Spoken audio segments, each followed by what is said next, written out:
ಪ್ರಿಯ ವಿದ್ಯಾರ್ಥಿಗಳೇ, ನನ್ನ ಹೆಸರು ಪ್ರಕಾಶ್ ಬಿಜಿ, ಸಹ ಶಿಕ್ಷಕರು, ಶ್ರೀ ರುದ್ರೇಶ್ವರ ಪ್ರೌಢಶಾಲೆ ಗೊಪ್ಪೇನಹಳ್ಳಿ.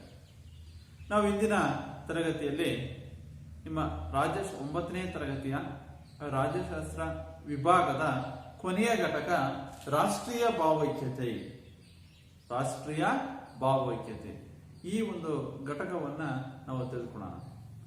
ಈ ಘಟಕದಲ್ಲಿ ನಾವು ತಿಳಿದುಕೊಳ್ಳುವಂತಹ ಕಲಿಕಾಂಶಗಳು ಅಂತಂದ್ರೆ, ಒಂದು ರಾಷ್ಟ್ರೀಯತೆ ಅರ್ಥ.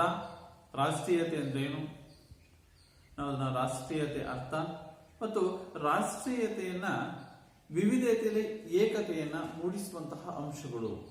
ವಿವಿಧತೆಯಲ್ಲಿ ಏಕತೆಯನ್ನು ಮೂಡಿಸುವಂತಹ ಅಂಶಗಳು. ರಾಷ್ಟ್ರೀಯ ಭಾವೈಕ್ಯತೆ ಅಂದ್ರೇನು, ಆ ರಾಷ್ಟ್ರೀಯ ಐಕ್ಯತೆಯನ್ನ ವೃದ್ಧಿಸುವಂತಹ ಅಥವಾ ಪ್ರೋತ್ಸಾಹಿಸುವ ಅಂಶಗಳು. ರಾಷ್ಟ್ರೀಯ ಐಕ್ಯತೆಯನ್ನ ವೃದ್ಧಿಸುವ ಅಥವಾ ಪ್ರೋತ್ಸಾಹಿಸುವ ಅಂಶಗಳ ಬಗ್ಗೆ ಮತ್ತು ರಾಷ್ಟ್ರೀಯ ಐಕ್ಯತೆಗಿರುವಂತಹ ಅಡೆತಡೆಗಳು. ರಾಷ್ಟ್ರೀಯ ಐಕ್ಯತೆಗಿರುವಂತಹ ಅಡೆತಡೆಗಳು. ಈ ಕಲಿಕಾಂಶಗಳ ಬಗ್ಗೆ, ಇವೆಲ್ಲ ಅಂಶಗಳ ಬಗ್ಗೆ ನಾವು ಇಂದಿನ ತರಗತಿಯಲ್ಲಿ ಕೂಲಂಕುಷವಾಗಿ ತಿಳ್ಕೊಳ್ಳೋಣ. ಮೊದಲಿಗೆ ನಾವು ರಾಷ್ಟ್ರೀಯತೆ ಅಂದ್ರೆ ಏನು ಮಕ್ಕಳ? ಈ ನಾವೆಲ್ಲರೂ ಸಹ ಬಹಳ ಹೆಮ್ಮೆಯಿಂದ ಹೇಳ್ತೀವಿ. ಏನ್ ಹೇಳ್ತೀವಿ? ನಮ್ಮ ದೇಶ ಭಾರತ, ನಮ್ಮ ರಾಜ್ಯ ಕರ್ನಾಟಕ, ನಾವೆಲ್ಲರೂ ಸಹ ಭಾರತೀಯರು ಅಂತೇಳಿ ಅತ್ಯಂತ ಬಹಳ ಗೌರವದಿಂದ, ಅತ್ಯಂತ ಹೆಮ್ಮೆಯಿಂದ ನಾವು ಹೇಳ್ಕೊಂತೀವಿ. ನಾವೆಲ್ಲ ಭಾರತೀಯರು, ನಮ್ಮ ದೇಶ ಭಾರತ ಅಂತೇಳಿ ಬಹಳ ಸಂತೋಷದಿಂದ, ಪ್ರೀತಿಯಿಂದ, ಹೆಮ್ಮೆಯಿಂದ ನಾವು ಹೇಳ್ಕೊಂತೀವಿ. ಈ ರಾಷ್ಟ್ರೀಯತೆ ಅಂದ್ರೂ ಸಹ ಆ ಒಂದು ರಾಷ್ಟ್ರ ಎನ್ನುವ ಪದ ರಾಷ್ಟ್ರೀಯತೆಯಿಂದ ಬಂದಿದೆ ಅಂತ ಹೇಳ್ತೀವಿ. ರಾಷ್ಟ್ರ ಅಂತ ಏನೇ ಕರೀತೀವೋ ಆ ರಾಷ್ಟ್ರ ಎನ್ನುವ ಪದ ರಾಷ್ಟ್ರೀಯತೆ ಎನ್ನುವ ಪದದಿಂದ ಬಂದಿದೆ ಅಂತೇಳಿ ಅನೇಕ ಆಧುನಿಕವಾದಂತಹ ಒಂದು ವಿದ್ವಾಂಸರು ಅಭಿಪ್ರಾಯ ಪಡ್ತಾರೆ. ಇಲ್ಲಿ ರಾಷ್ಟ್ರೀಯತೆಯನ್ನ ಅಂದ್ರೇನು ಅಂತಂದ್ರೆ, ರಾಷ್ಟ್ರೀಯತೆ ಅಂದ್ರೆ ಏನು ಅನ್ನೋದನ್ನ ನಾವು ತಿಳ್ಕೊಳ್ಳೋದಾದ್ರೆ, ನಾವು ವಾಸಿಸುವ ನೆಲವನ್ನ, ನಾವು ಜೀವಿಸುವಂತಹ ನೆಲವನ್ನ ಮಾತೃಭೂಮಿ ಎಂದು ತಿಳಿಯುವ, ನಾವು ವಾಸಿಸುವ ನೆಲವನ್ನು, ನಾವು ರಾಷ್ಟ್ರೀಯತೆ ಅಂದ್ರೆ ಏನು ಅಂತ ತಿಳ್ಕೊಳ್ಳೋದಾದ್ರೆ, ನಾವು ವಾಸಿಸುವಂತಹ ನೆಲವನ್ನು ಮಾತೃಭೂಮಿ ಎಂದು ತಿಳಿಯುವಂತಹ ಜನಸಮೂಹ. ನಾವು ಜೀವಿಸುವಂತಹ ನೆಲವನ್ನ ಮಾತೃಭೂಮಿ, ನಮ್ಮ ಮಾತೃಭೂಮಿ ಎಂದು ತಿಳಿಯುವಂತಹ ಜನಸಮೂಹ ಮತ್ತು ಆ ಜನಸಮೂಹದ ನಡುವೆ ಪರಸ್ಪರ ಸಹೋದರತ್ವವನ್ನು ಮನೋಭಾವನೆಯನ್ನ ಹೊಂದಿರುವಂತಹ ಮತ್ತು ರಾಷ್ಟ್ರದ ಸುಖ ದುಃಖಗಳಲ್ಲಿ ಸಮಾನ ಸಹಭಾಗಿತ್ವವನ್ನ ಹೊಂದಿರುವಂತಹ ಒಂದು ಜನರನ್ನ ರಾಷ್ಟ್ರೀಯರು ಅಥವಾ ರಾಷ್ಟ್ರೀಯರು ಅಂತ ಕರಿತೀವಿ. ಅಂತ ಒಂದು ಭಾವನೆಯನ್ನೇ ರಾಷ್ಟ್ರೀಯತೆ ಅಂತೇಳಿ ಕರೀತಾರೆ. ಅದರ ಅರ್ಥ ಏನಪ್ಪಾ ಅಂತಂದ್ರೆ, ನಾವು ವಾಸಿಸುವಂತಹ ದೇಶದ ಬಗ್ಗೆ ನಮಗಿರುವಂತಹ ಒಂದು ಅಭಿಮಾನವನ್ನ, ಗೌರವವನ್ನ ಮತ್ತು ರಾಷ್ಟ್ರದ ಸುಖ ದುಃಖಗಳಲ್ಲಿ ಸಮಾನ ಒಂದು ಸಹಭಾಗಿತ್ವವನ್ನು ಹೊಂದಿರುವಂತಹ ಒಂದು ಭಾವನೆಯನ್ನು ನಾವು ಬೆಳೆಸ್ಕೊಂಡಿದ್ರೆ ಅಂತ ಭಾವನೆಯನ್ನೇ ರಾಷ್ಟ್ರೀಯತೆ ಅಂತೇಳಿ ಕರೆಯಲಾಗುತ್ತೆ. ಅಂತ ಭಾವನೆಯನ್ನ ರಾಷ್ಟ್ರೀಯತೆ. ಯಾಕೆಂತಂದ್ರೆ ನಾವು ನಮ್ಮ ದೇಶದ ಬಗ್ಗೆ ನಮಗೆ ಅತಿಯಾದಂತಹ ಒಂದು ಗೌರವ ಮತ್ತು ಅತಿಯಾದಂತಹ ಒಂದು ಪ್ರೀತಿ ವಾತ್ಸಲ್ಯದ ಒಂದು ಮನೋಭಾವನೆ ಇರಬೇಕು. ನಾವು ನಮ್ಮ ತಾಯಿಯ ಯಾವ ರೀತಿಯಾಗಿ ಗೌರವದಿಂದ ನಾವು ನೋಡ್ಕೊಳ್ತೀವೋ, ಪ್ರೀತಿ ವಾತ್ಸಲ್ಯದಿಂದ ನೋಡ್ಕೊಳ್ತೀವೋ, ಅದೇ ರೀತಿ ನಾವು ವಾಸಿಸುವ ನೆಲವನ್ನು ನಾವು ಪ್ರೀತಿ ವಾತ್ಸಲ್ಯದಿಂದ, ನಮ್ಮ ಹೆಮ್ಮೆಯಿಂದ ನಮ್ಮ ದೇಶದ ಬಗ್ಗೆ ನಾವು ಗೌರವವನ್ನು ಹೊಂದಿರಬೇಕು. ನಮ್ಮ ರಾಷ್ಟ್ರದ ಸುಖ ದುಃಖಗಳಲ್ಲೂ ಸಹ ನಾವು ಸಹಭಾಗಿತ್ವವನ್ನ ಹೊಂದಿರಬೇಕು. ಅಂತ ಭಾವನೆಯನ್ನೇ ನಾವು ರಾಷ್ಟ್ರೀಯತೆ ಅಂತೇಳಿ ಇಲ್ಲಿ ಕರಿತೀವಿ. ಇಂಥ ಒಂದು ರಾಷ್ಟ್ರಕ್ಕೆ ಅನೇಕವಾದಂತಹ ವಿದೇಶಿಯರು ಅನೇಕ ಒಂದು ಆಕ್ರಮಣಕ್ಕೆ ತುತ್ತಾದಂತಹ ಸಂದರ್ಭದಲ್ಲಿ ಅಂತ ಪರಕೀಯ ವಿದೇಶಿಯರ ವಿರುದ್ಧ ನಮ್ಮ ರಾಷ್ಟ್ರೀಯ ಒಂದು ಮನೋಭಾವನೆಯನ್ನೇ ನಮ್ಮ ರಾಷ್ಟ್ರದ ಆ ಒಂದು ಪರಕೀಯ ಅಥವಾ ವಿದೇಶಿಯರ ವಿರುದ್ಧ ಹೋರಾಡುವಂತೆ ಪ್ರೇರೇಪಿಸುತ್ತೆ, ಸ್ಫೂರ್ತಿಯನ್ನ ನಮ್ಮ ರಾಷ್ಟ್ರದ ಜನರಿಗೆ ನೀಡುತ್ತೆ.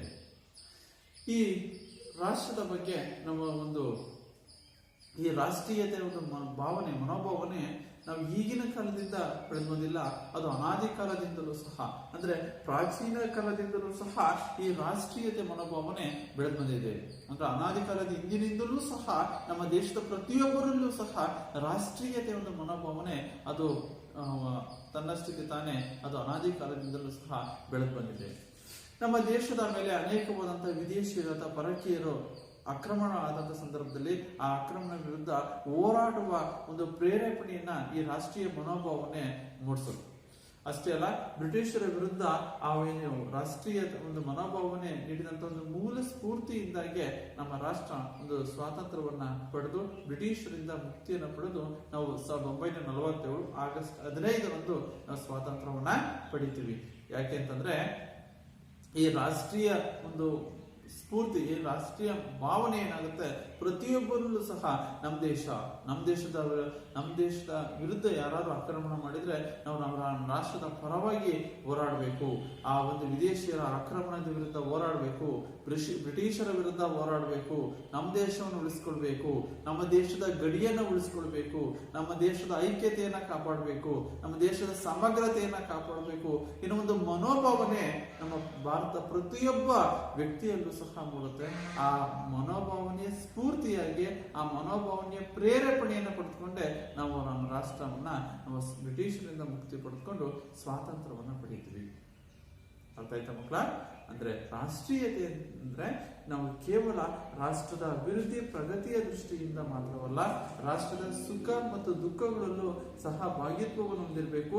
ನಾವೆಲ್ಲರೂ ಸಹ ರಾಷ್ಟ್ರದ ಎಲ್ಲ ಪ್ರತಿಯೊಬ್ಬರು ಸಹ ಸಹೋದರತ್ವ ಒಂದು ಮನೋಭಾವನೆಯನ್ನ ಹೊಂದಿರಬೇಕು. ಅಂತ ಭಾವನೆಯನ್ನೇ, ಅಂತ ಜನರನ್ನೇ, ನಮ್ಮ ದೇಶದ ಬಗ್ಗೆ, ನಮ್ಮ ವಾಸಿಸುವ ನೆಲವನ್ನ ಮಾತೃಭೂಮಿ ಎಂದು ತಿಳಿಯುವಂತಹ ಜನಸಮೂಹವನ್ನೇ ನಾವು ರಾಷ್ಟ್ರೀಯರು ಅಂತ ಕರಿತೀವಿ. ಆ ಭಾವನೆಯನ್ನೇ ನಾವು ರಾಷ್ಟ್ರೀಯತೆ ಅಂತೇಳಿ ಕರೆಯಲಾಗುತ್ತೆ. ಗೊತ್ತಾಯ್ತಾ? ನೆಕ್ಸ್ಟ್ ನಾವು ರಾಷ್ಟ್ರೀಯತೆ ಅಂದ್ರೆ ಏನು ಅಂತ ತಿಳ್ಕೊಂಡು, ಈಗ ರಾಷ್ಟ್ರೀಯ ಭಾವೈಕ್ಯತೆ ಅಂದ್ರೆ ಏನು?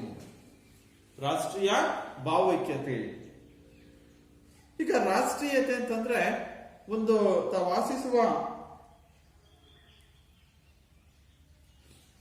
ವಾಸಿಸುವ ನೆಲವನ್ನು ಮಾತೃಭೂಮಿ ಎಂದು ತಿಳಿಯುವಂತಹ ಜನಸಮೂಹ ಮತ್ತು ರಾಷ್ಟ್ರದ ಒಂದು ಸುಖ ದುಃಖಗಳಲ್ಲಿ ಸಹಭಾಗಿತ್ವವನ್ನು ಹೊಂದಿರುವ ಮತ್ತು ರಾಷ್ಟ್ರದ ಒಂದು ಜನರ ನಡುವೆ ಸೋದರತ್ವ ಮನೋಭಾವನೆಯನ್ನು ಹೊಂದಿರುವಂತಹ ಒಂದು ಭಾವನೆಯನ್ನೇ ನಾವು ರಾಷ್ಟ್ರೀಯತೆ ಅಂತ ಕರಿತೀವಿ.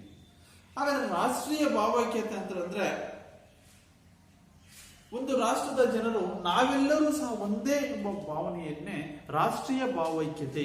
ನೋಡಿ ಎಷ್ಟು ಹೇಳುತ್ತೆ, ರಾಷ್ಟ್ರೀಯ ಭಾವೈಕ್ಯತೆ, ಐಕ್ಯತೆ ಅಂದ್ರೆ ಏನು? ಒಂದು. ಐಕ್ಯತೆ ಅಂದ್ರೆ ಒಂದೇ ಎಂಬ ಅರ್ಥವನ್ನದು ಸೂಚಿಸುತ್ತೆ.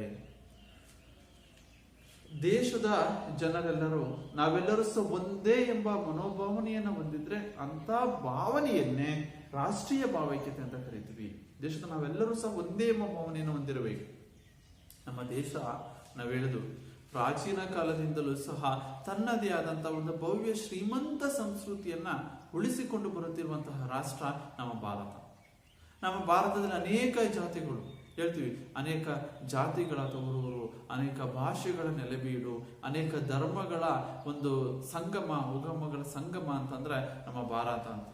ಯಾಕೆಂದ್ರೆ ಭಾರತದಲ್ಲಿ ಅನೇಕವಾದಂತಹ ಧರ್ಮಗಳು, ಹಿಂದೂ ಧರ್ಮ ಇರ್ಬೋದು, ಬೌದ್ಧ ಧರ್ಮ, ಜೈನ ಧರ್ಮ, ಪಾರ್ಸಿ ಧರ್ಮ, ಆಮೇಲೆ ಇಸ್ಲಾಂ ಧರ್ಮ, ಹೀಗೆ ಅನೇಕವಾದಂತಹ ಧರ್ಮಗಳನ್ನ ಹೊಂದಿರುವಂತಹ, ಅನೇಕ ಧರ್ಮದ ಜನರನ್ನ ಹೊಂದಿರುವ, ಅನೇಕ ಭಾಷೆಯನ್ನ ಮಾತನಾಡುವಂತಹ ಜನರನ್ನ ಒಳಗೊಂಡಿರುವ, ಅನೇಕ ಜಾತಿ ಉಪಜಾತಿಗಳ ಜನರನ್ನು ಒಳಗೊಂಡಿರುವ ಒಂದು ರಾಷ್ಟ್ರ ಅಂತಂದ್ರೆ ನಮ್ಮ ಭಾರತ. ಅದರಿಂದ ಇಂತಹ ಭೌಗೋಳಿಕವಾಗಿ ಅಂದ್ರೆ ಇಂತಹ ಒಂದು ವಿಭಿನ್ನತೆಯನ್ನು ಹೊಂದಿರುವಂತಹ ಜನರನ್ನು ಒಳಗೊಂಡಿರುವಂತಹ ವಿಭಿನ್ನ ಭಾಷೆ, ವಿಭಿನ್ನ ಒಂದು ಜಾತಿಯ ಜನರನ್ನ, ವಿಭಿನ್ನ ಧಾರ್ಮಿಕ ಒಂದು ನೆಲೆಗಟ್ಟಿನ ಜನರನ್ನ ಒಳಗೊಂಡಿರುವಂತಹ ರಾಷ್ಟ್ರ ನಮ್ಮ ಭಾರತ ಆಗಿರೋದ್ರಿಂದ ಈ ಎಲ್ಲಾ ಜನರು ಸಹ, ನಮ್ಮ ರಾಷ್ಟ್ರದ ಜನರೆಲ್ಲರೂ ನಾವೆಲ್ಲರೂ ಒಂದೇ ಎಂಬ ಮನೋಭಾವನೆಯನ್ನು ಹೊಂದಿದ್ರೆ ಅಂತ ಭಾವನೆಯನ್ನೇ ರಾಷ್ಟ್ರೀಯ ಭಾವೈಕ್ಯತೆ ಅಂತ ಕರಿತೀವಿ. ಕೇಳ್ತಾರೆ ಎಕ್ಸಾಮ್ ಅಲ್ಲಿ, ರಾಷ್ಟ್ರೀಯ ಭಾವೈಕ್ಯತೆ ಎಂದರೇನು?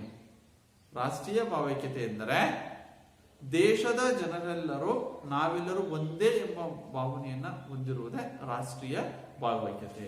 ಅಂದ್ರೆ ಒಂದು ರಾಷ್ಟ್ರದ ಜನರು ನಾವೆಲ್ಲರೂ ಒಂದೇ ಎಂಬ ಮನೋಭಾವನೆಯನ್ನು ಹೊಂದಿರುವುದು.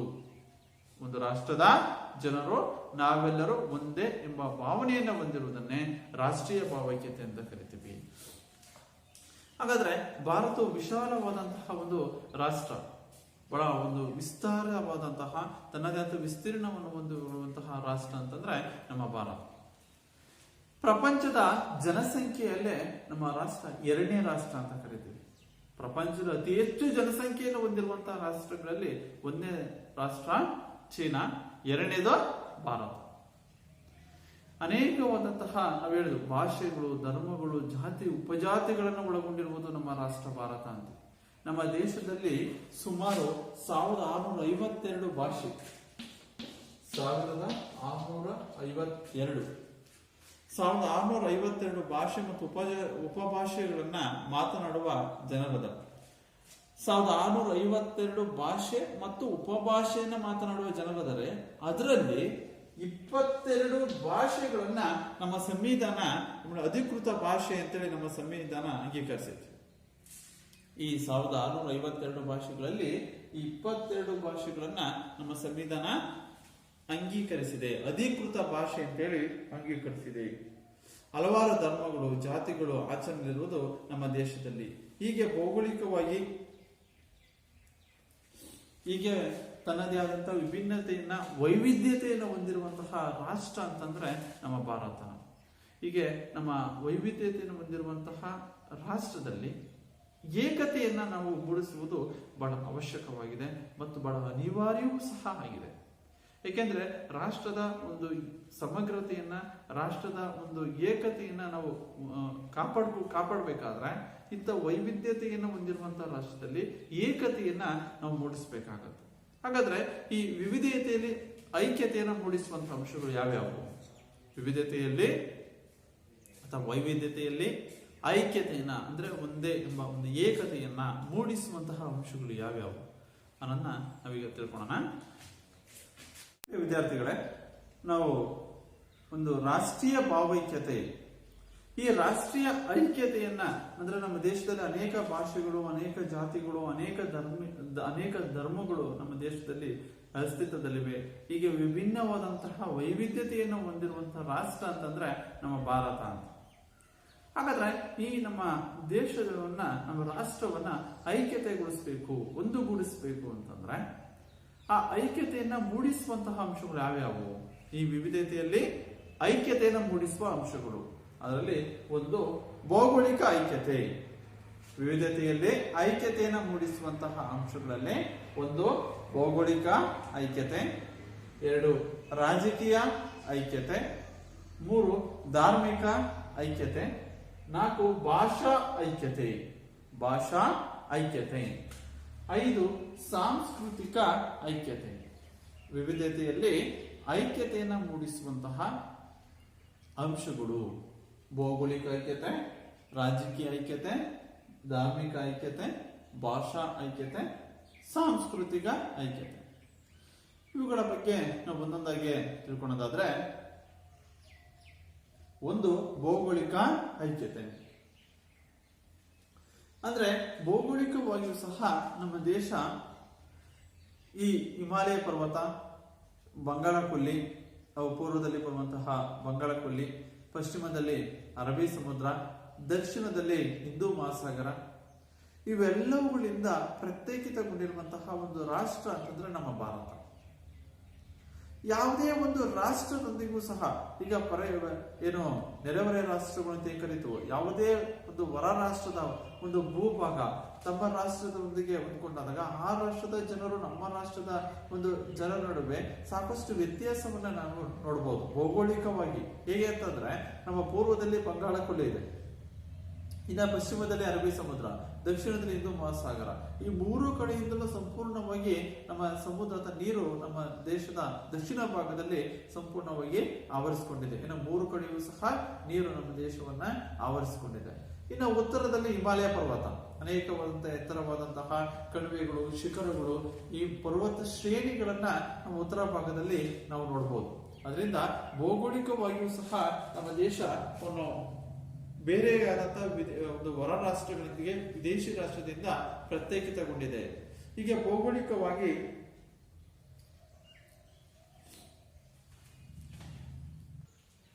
ಇನ್ನು ಭೌಗೋಳಿಕವಾಗಿಯೂ ಸಹ ಆ ಮೂಲಕವಾಗಿ ನಮ್ಮ ದೇಶ ಐಕ್ಯತೆಯನ್ನ ಹೊಂದಿದೆ.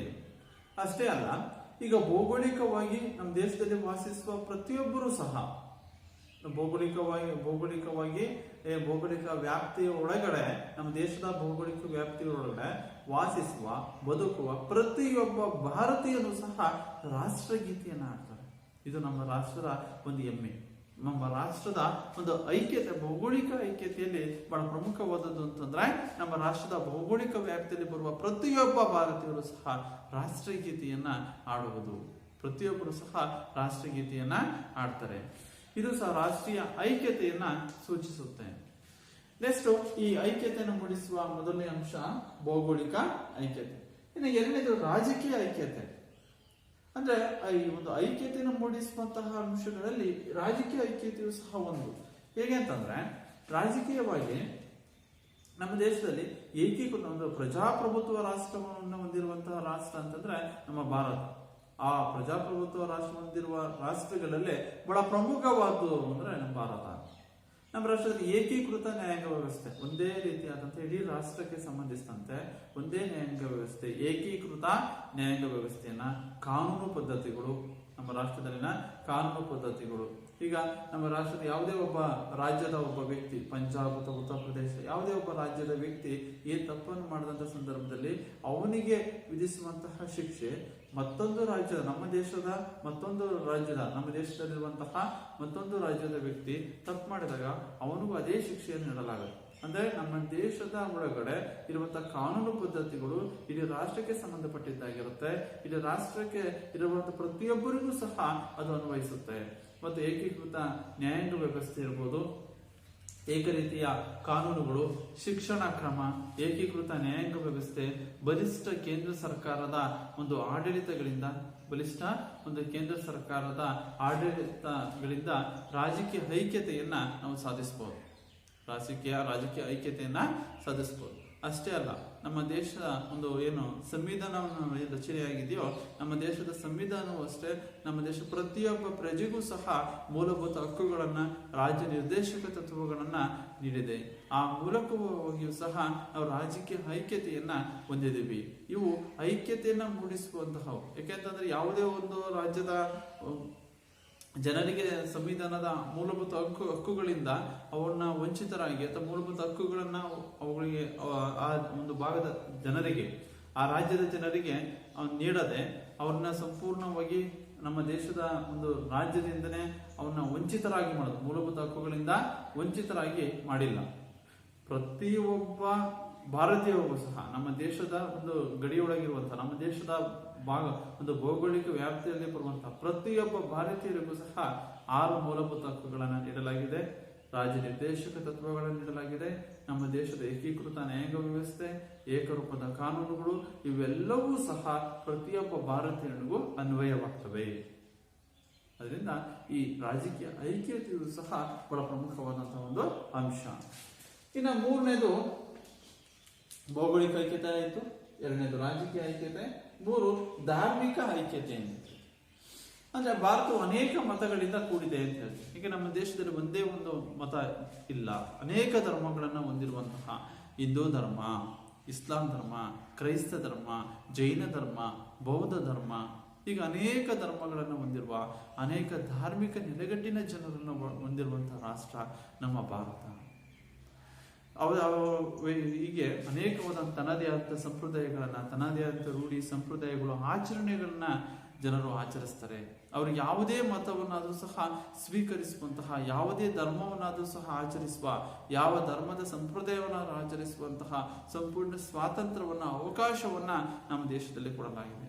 ಆ ಮೂಲಕವಾಗಿ ಧಾರ್ಮಿಕ ಐಕ್ಯತೆಯನ್ನ ನಾವು ಸಾಧಿಸ್ತಾ ಇದ್ದೀವಿ. ಇಲ್ಲಿ ಒಂದು ಯಾವುದೇ ಒಬ್ಬ ವ್ಯಕ್ತಿ ಇನ್ನೊಂದು ಮತದ ಜನತೆಯೊಡನೆ ತಮ್ಮೊಡನೆ ಭಾಗವಹಿಸುವುದರ ಮೂಲಕ ಐಕ್ಯತೆಯನ್ನು ಮೂಡಿಸುವುದಲ್ಲದೆ ಸರ್ವಮತ ಸಮನ್ವಯತೆ ಅಥವಾ ಭಾರತದಲ್ಲಿ ಎಲ್ಲಾ ಮತರಿಗೂ ತಮ್ಮ ಮತವನ್ನು ಪಾಲಿಸುವಂತ ಸಮಾನವಾದಂತಹ ಹಕ್ಕನ್ನ ನೀಡಲಾಗಿದೆ. ಅಂದ್ರೆ ಸರ್ವಮತ ಸಮನ್ವಯತೆ, ಎಲ್ಲ ಮತಕ್ಕೂ ಸಮಾನವಾದಂತಹ ಪ್ರೋತ್ಸಾಹ, ಸಮಾನವಾದಂತಹ ಅವಕಾಶಗಳನ್ನ ಇಲ್ಲಿ ಕಲ್ಪಿಸಲಾಗಿದೆ. ಯಾವುದೇ ಒಬ್ಬ ಭಾರತೀಯ ಯಾವ ಧರ್ಮವನ್ನಾದ್ರೂ ಸಹ ಅವನು ಅನುಸರಿಸಬಹುದು, ಯಾವ ಧರ್ಮದ ಆಚರಣೆಯನ್ನಾದ್ರೂ ಅವನು ಪಾಲನೆ ಮಾಡಬಹುದು. ಅದು ಅವನಿಗೆ ಬಿಟ್ಟಂತಹ ವಿಚಾರ. ಸಂಪೂರ್ಣ ವೈಯಕ್ತಿಕವಾದಂತಹ ಒಂದು ಸ್ವಾತಂತ್ರ್ಯ ಅವಕಾಶಗಳನ್ನ ಇಲ್ಲಿ ಕೊಡಲಾಗಿದೆ. ಸರ್ವಧರ್ಮ ಸಮನ್ವಯತೆಯನ್ನ ಸಾರಲಾಗಿದೆ. ಪ್ರತಿಯೊಬ್ಬ ಭಾರತೀಯರು ಸಹ ತಮ್ಮ ಮತವನ್ನ ಪಾಲಿಸುವಂತಹ ಅವಕಾಶವನ್ನ, ಹಕ್ಕುಗಳನ್ನ ನೀಡಲಾಗಿತ್ತು. ಆ ಮೂಲಕವಾಗಿ ಧಾರ್ಮಿಕ ಐಕ್ಯತೆಯನ್ನ ಸಾಧಿಸ್ತಾರೆ. ನೆಕ್ಸ್ಟ್ ಭಾಷಾ ಐಕ್ಯತೆ. ನಾವು ಹೇಳ್ತೀವಿ ನಮ್ಮ ದೇಶದಲ್ಲಿ ಸುಮಾರು 1652 ಭಾಷೆಗಳಿವೆ. 1652 ಭಾಷೆ ಉಪಭಾಷೆಗಳನ್ನು ಹೊಂದಿರುವ ದೇಶ ಭಾರತ. ಅವುಗಳಲ್ಲಿ 22 ಭಾಷೆಗಳನ್ನ ನಮ್ಮ ಸಂವಿಧಾನ ಅಧಿಕೃತ ಭಾಷೆ ಅಂತ ಘೋಷಣೆ ಮಾಡಿದೆ. ಅಧಿಕೃತ ಭಾಷೆ ಅಂತೇಳಿ ನಮ್ಮ ಸಂವಿಧಾನ ಅಂಗೀಕರಿಸಿದೆ. ಹೀಗೆ ಭಾಷಾ ಒಂದು ವಿಭಿನ್ನತೆಯನ್ನ, ಭಾಷಾ ವೈವಿಧ್ಯತೆಯನ್ನ ಹೊಂದಿದ್ರು ಸಹ ಅವನ ವ್ಯಕ್ತಿ ಯಾವ ಧರ್ಮನಾದ್ರೂ ಸಹ ಯಾವ ಭಾಷೆಯನ್ನಾದ್ರೂ ಸಹ ಇಲ್ಲ ಕಣಪ್ಪ, ನೀನು ಕನ್ನಡನೇ ಮಾತಾಡಬೇಕು, ಇಂಗ್ಲಿಷೇ ಮಾತಾಡಬೇಕು, ಹಿಂದಿನೇ ಮಾತಾಡಬೇಕು ಅಂತೇಳಿ ಭಾಷಿಕವಾಗಿ ಅವನಿಗೆ ಒತ್ತಡವನ್ನಾಗ್ಲಿ ತರುವಂತ ಪ್ರಯತ್ನ ನಮ್ಮ ದೇಶದಲ್ಲಿ ನಡೆದಿಲ್ಲ. ಅವನ ವ್ಯಕ್ತಿ ಅವನ ಭಾಷೆಯನ್ನ, ಅವನ ಕನ್ನಡ ಭಾಷೆನಾದ್ರೂ ಹಿಂದಿ ಇರ್ಬೋದು, ಇಂಗ್ಲಿಷ್ ಇರ್ಬೋದು, ತಮಿಳ್ ಇರ್ಬೋದು, ತೆಲುಗು, ಅನೇಕವಾದಂಥ ಭಾಷೆಯನ್ನಾದ್ರೂ ಸಹ ಮಾತನಾಡುವಂಥ ಅವಕಾಶವನ್ನ ನಮ್ಮ ದೇಶದ ನಾವು ಕಲ್ಪಿಸಿಕೊಟ್ಟಿದೆ. ಯಾವುದೇ ಭಾಷಿಕವಾದಂಥ ಒತ್ತಡವನ್ನ ಏರುವಂತ ಪ್ರಯತ್ನವನ್ನ ನಮ್ಮ ದೇಶದಲ್ಲಿ ಮಾಡಿಲ್ಲ. ಭಾರತವು ವಿವಿಧ ಭಾಷೆಯ ತವರೂರು ಅಂತ ಕರೀತೀವಿ. ಇಲ್ಲಿ ವಿವಿಧ ಭಾಷೆಯನ್ನು ಮಾತನಾಡುವಂತಹ ವಿವಿಧ ಭಾರತದಲ್ಲಿ ಅನೇಕವಾದಂತಹ ಜನರನ್ನ ನಾವು ನೋಡ್ಬೋದು. ವಿವಿಧ ಭಾಷೆಯನ್ನಾಡುವಂತಹ ಜನರನ್ನ ನಮ್ಮ ದೇಶದಲ್ಲಿ ನೋಡ್ತೀವಿ. ಪ್ರತಿಯೊಂದು ರಾಜ್ಯವು ತನ್ನದೇ ಆದಂತಹ ಭಾಷೆ, ತನ್ನದೇ ಆದಂತಹ ಒಂದು ಭಾಷಾ ಸಾಹಿತ್ಯವನ್ನು ಸಹ ಹೊಂದಿದೆ. ಆದರೂ ಭಾಷೆಯಿಂದ ಐಕ್ಯತೆಗೆ ಧಕ್ಕೆ ಬಂದಿಲ್ಲ.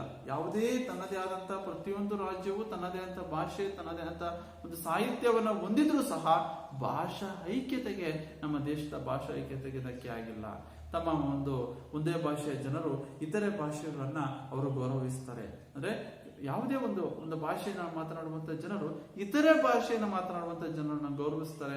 ಅವರೊಂದಿಗೂ ಸಹ ಸ್ನೇಹ ಸೌಹಾರ್ದತೆಯಿಂದ ಕೂಡಿ ಬಾಳ್ತಾರೆ. ಅದು ನಮ್ಮ ದೇಶದ ಒಂದು ಹಿರಿಮೆ, ನಮ್ಮ ದೇಶದ ಒಂದು ಗೌರವ ಸೂಚಕ. ಅದರಿಂದ ನಮ್ಮ ದೇಶ ಇವತ್ತು ಐಕ್ಯತೆಯಿಂದ ಇದೆ ಅಂತಂದ್ರೆ ಅದಕ್ಕೆ ಕಾರಣ ಒಂದು ಭಾವನೆ, ರಾಷ್ಟ್ರೀಯ ಒಂದು ಮನೋಭಾವನೆ. ಏನು ಭಾಷಾ ಐಕ್ಯತೆ, ಧಾರ್ಮಿಕ ಐಕ್ಯತೆಯೂ ಅಷ್ಟೇ. ನಾವು ನಮ್ದು ಒಂದು ಧರ್ಮವನ್ನ ಪಾಲನೆ ಮಾಡ್ತಾ ಇದೀವಿ ಅಂತೇಳಿ ಇತರೆ ಧರ್ಮವನ್ನು ನಾವು ತಿರಸ್ಕರಿಸಿಲ್ಲ, ಇತರೆ ಧರ್ಮದ ಜನರನ್ನ ನಾವು ದ್ವೇಷಿಸ್ತಿಲ್ಲ. ನಮ್ಮ ಭಾರತದಲ್ಲಿ ಇತರೆ ಧರ್ಮದ ಜನರನ್ನು, ಇತರೆ ಭಾಷೆಯ ಜನರನ್ನು ನಾವು ಅತ್ಯಂತ ಪ್ರೀತಿಯಿಂದ, ಅತ್ಯಂತ ಗೌರವದಿಂದ ನಾವು ಕಾಣ್ತಾ ಇದೀವಿ. ಅವರೊಂದಿಗೆ ಉತ್ತಮ ಸ್ನೇಹ ಸೌಹಾರ್ದತೆಯೊಂದಿಗೆ ನಾವು ಜೀವನವನ್ನ, ತಮ್ಮ ಬದುಕನ್ನ ನಾವು ರೂಪಿಸ್ಕೊಂತ ಇದೀವಿ. ಆದ್ರಿಂದ ಈ ಐಕ್ಯತೆಯನ್ನು ಮೂಡಿಸುವಂತಹ ಅಂಶಗಳಲ್ಲಿ ಧಾರ್ಮಿಕ ಮತ್ತು ಭಾಷಾ ಐಕ್ಯತೆ ಬಹಳ ಪ್ರಮುಖವಾದಂತಹ ಒಂದು ಅಂಶ. ನೆಕ್ಸ್ಟ್ ಸಾಂಸ್ಕೃತಿಕ ಐಕ್ಯತೆ. ಭಾರತದಲ್ಲಿ ವಿವಿಧ ಜನಾಂಗಗಳು, ಧರ್ಮಗಳಿದ್ದರೂ ಸಹ ಸಾಂಸ್ಕೃತಿಕ ಐಕ್ಯತೆಯನ್ನ ನಾವು ಎಲ್ಲೆಲ್ಲೂ ಅನೇಕ ನಮ್ಮ ದೇಶದ ಕಡೆ ನಾವು ಸಾಂಸ್ಕೃತಿಕ ಐಕ್ಯತೆಯನ್ನ ಕಾಣಬಹುದು. ವಿವಿಧ ಭಾಗದ ಜನರು ತಮ್ಮದೇ ಆದ ಸಂಪ್ರದಾಯ, ಆಚಾರ ವಿಚಾರಗಳು, ವೇಷಭೂಷಣಗಳು, ಆಹಾರ ಪದ್ಧತಿ, ಜೀವನ ಶೈಲಿ ಮುಂತಾದ ಸಾಂಸ್ಕೃತಿಕ ವೈವಿಧ್ಯತೆಯನ್ನ ನಾವು ನಮ್ಮ ದೇಶದಲ್ಲಿ ನಾವು ನೋಡಬಹುದು. ಆದರೂ ಸಹ ಅವರು ಸಾಮರಸ್ಯದಿಂದ ಕೂಡಿ ತಮ್ಮ ಜೀವನವನ್ನ, ತಮ್ಮ ಬದುಕನ್ನ ಅವರು ಕಟ್ಕೊಳ್ತಾ ಇದ್ದಾರೆ. ಸಾಂಸ್ಕೃತಿಕ ಒಂದು ಐಕ್ಯತೆ ಏನಪ್ಪಾ ಅಂತಂದ್ರೆ, ಅನೇಕ ನಮ್ಮ ಭಾರತದಲ್ಲಿರುವಂತಹ ಅನೇಕ ರಾಜ್ಯದ ಅನೇಕ ಜನರು ತಮ್ಮದೇ ಆದಂತಹ ವೇಷಭೂಷಣ, ತಮ್ಮದೇ ಆದಂತಹ ರೂಢಿ ಸಂಪ್ರದಾಯ, ತಮ್ಮದೇ ಆದಂತಹ ಆಚರಣೆಗಳನ್ನ ಅನುಸರಿಸ್ತಾರೆ, ಅವನ್ನ ಪಾಲನೆ ಮಾಡ್ತಾರೆ. ಅಷ್ಟೆಲ್ಲ ಆಚರಣೆ, ಸಂಪ್ರದಾಯಗಳನ್ನ, ವೇಷಭೂಷಣವನ್ನ, ಆಹಾರ ಪದ್ಧತಿ ಇವೆಲ್ಲ ಒಂದು ವೈವಿಧ್ಯತೆಯಿಂದ ಕೂಡಿದ್ರು ಸಹ ಅತ್ಯಂತ ಸಾಮರಸ್ಯದಿಂದ ಅವ್ರ ಬದುಕನ್ನ ಕೊಟ್ಕೊಂತಿದ್ದಾರೆ. ಅತ್ಯಂತ ಸಾಮರಸ್ಯದಿಂದ ನಮ್ಮ ದೇಶದಲ್ಲಿ ತಮ್ಮ ಜೀವನವನ್ನು ನಿರ್ವಹಿಸ್ತಾ ಇದ್ದಾರೆ. ಅದರಿಂದ ನಮ್ಮ ಸಾಂಸ್ಕೃತಿಕ ಐಕ್ಯತೆಯು ಸಹ ಒಂದು ಐಕ್ಯತೆಯನ್ನು ಮೂಡಿಸುವಂತಹ ಬಹಳ ಪ್ರಮುಖವಾದಂತಹ ಒಂದು ಅಂಶ. ನೋಡ್ರಿ, ಅನೇಕ ಮಕ್ಕಳ ಆಹಾರ ಪದಾರ್ಥಗಳಲ್ಲೂ ನಾವು ವ್ಯತ್ಯಾಸ ನಮ್ಮ ಕರ್ನಾಟಕದಲ್ಲೇ ನೋಡ್ರಿ, ಉತ್ತರ ಕರ್ನಾಟಕದ ಭಾಗದ ಒಂದು ಜನರ ಆಹಾರ ಪದ್ಧತಿ ಇರಬಹುದು, ನಮ್ಮ ದಕ್ಷಿಣ ಕರ್ನಾಟಕ ಭಾಗದ ಜನರ ಒಂದು ಆಹಾರ ಪದ್ಧತಿ ಅನೇಕ ಸ್ವಲ್ಪ ಒಂದು ಪ್ರಮಾಣದಲ್ಲೇ ನಾವು ವ್ಯತ್ಯಾಸದಿಂದ ಕೂಡಿರುತ್ತೆ ಆಹಾರ ಪದ್ಧತಿಯಲ್ಲಿ. ಅದೇ ನಾವು ಪಕ್ಕದ ಒಂದು ರಾಜ್ಯಕ್ಕೆ ಹೋದ್ರೆ, ಈಗ ಉತ್ತರ ಪ್ರದೇಶ ಇರ್ಬೋದು, ಆನಂತರವಾಗಿ ಪಂಜಾಬ್, ಅಲ್ಲಿನ ಒಂದು ಆಹಾರ ಪದ್ಧತಿ, ಅಲ್ಲಿನ ಒಂದು ವೇಷಭೂಷಣಗಳು, ಅವರು ಹಾಕಿಕೊಳ್ಳುವಂತಹ ವೇಷಭೂಷಣ, ಇಲ್ಲಿನ ನಮ್ಮ ಕರ್ನಾಟಕದ ಆಹಾರ ಪದ್ಧತಿ ವೇಷಭೂಷಣಕ್ಕೂ ಸಹ ಅನೇಕ ವ್ಯತ್ಯಾಸಗಳು, ವೈವಿಧ್ಯತೆ ಇದೆ, ವಿಭಿನ್ನತೆ ಇದೆ. ಆದರೂ ನಾವು ಆ ಒಂದು ರಾಜ್ಯದೊಂದಿಗೆ ನಾವು ಕರ್ನಾಟಕ ಮತ್ತು ಪಂಜಾಬ್ ಇರ್ಬೋದು, ಕರ್ನಾಟಕ ಆಂಧ್ರ ಪ್ರದೇಶ ಇರ್ಬೋದು, ಕರ್ನಾಟಕ ಕೇರಳ ಇರ್ಬೋದು, ಇವೆಲ್ಲ ರಾಜ್ಯದ ಜನರು ಸಹ ಅತ್ಯಂತ ಸಾಮರಸ್ಯದಿಂದ ನಾವು ಕೂಡಿ ಬಾಳ್ತಾ ಇದ್ದೀವಿ. ಅದರಿಂದ ನಮ್ಮ ದೇಶ ಐಕ್ಯತೆಯಿಂದ ಕೂಡಿದೆ. ಅಷ್ಟೇ ಅಲ್ಲ, ನಮ್ಮ ದೇಶದ ಸಮಗ್ರತೆಯನ್ನ ಆ ನಿಟ್ಟಿನಲ್ಲಿ ನಾವು ಕಾಪಾಡ್ತಾ ಇದ್ದೀವಿ.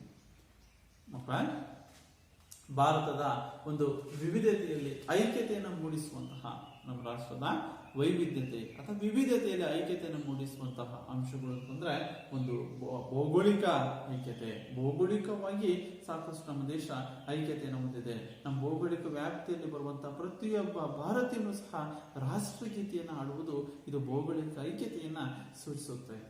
ಇನ್ನು ರಾಜಕೀಯ ಐಕ್ಯತೆ, ನಮ್ಮ ದೇಶದಲ್ಲಿ ಒಂದು ರಾಜಕೀಯವಾಗಿ ಏಕರೂಪದ ಕಾನೂನುಗಳು, ಏಕೀಕೃತ ನ್ಯಾಯಾಂಗ ವ್ಯವಸ್ಥೆ, ಬಲಿಷ್ಠವಾದ ಕೇಂದ್ರ ಸರ್ಕಾರದ ಆಡಳಿತ ಅಂಶಗಳು, ಇವೆಲ್ಲವೂ ಸಹ ರಾಜಕೀಯ ಐಕ್ಯತೆಯನ್ನ ಸೂಚಿಸುತ್ತೆ. ನೆಕ್ಸ್ಟ್ ಧಾರ್ಮಿಕ ಐಕ್ಯತೆ, ವಿವಿಧ ಧರ್ಮಗಳ ಆಚರಣೆ ಇದ್ದರೂ ಸಹ ಪ್ರತಿಯೊಬ್ಬ ವ್ಯಕ್ತಿ, ಯಾವುದೇ ಒಬ್ಬ ವ್ಯಕ್ತಿ ಅವನು ಇಷ್ಟ ಬಂದಂತಹ ಧರ್ಮವನ್ನ ಆಚರಿಸುವಂತ ಅವಕಾಶವನ್ನ ನಮ್ಮ ದೇಶದಲ್ಲಿ ಕಲ್ಪಿಸಿಕೊಡಲಾಗಿದೆ. ಎಷ್ಟು ಭಾಷಾ ಐಕ್ಯತೆ, ಅನೇಕ ಭಾಷೆಗಳ ತವರೂರು ನಮ್ಮ ಭಾರತ.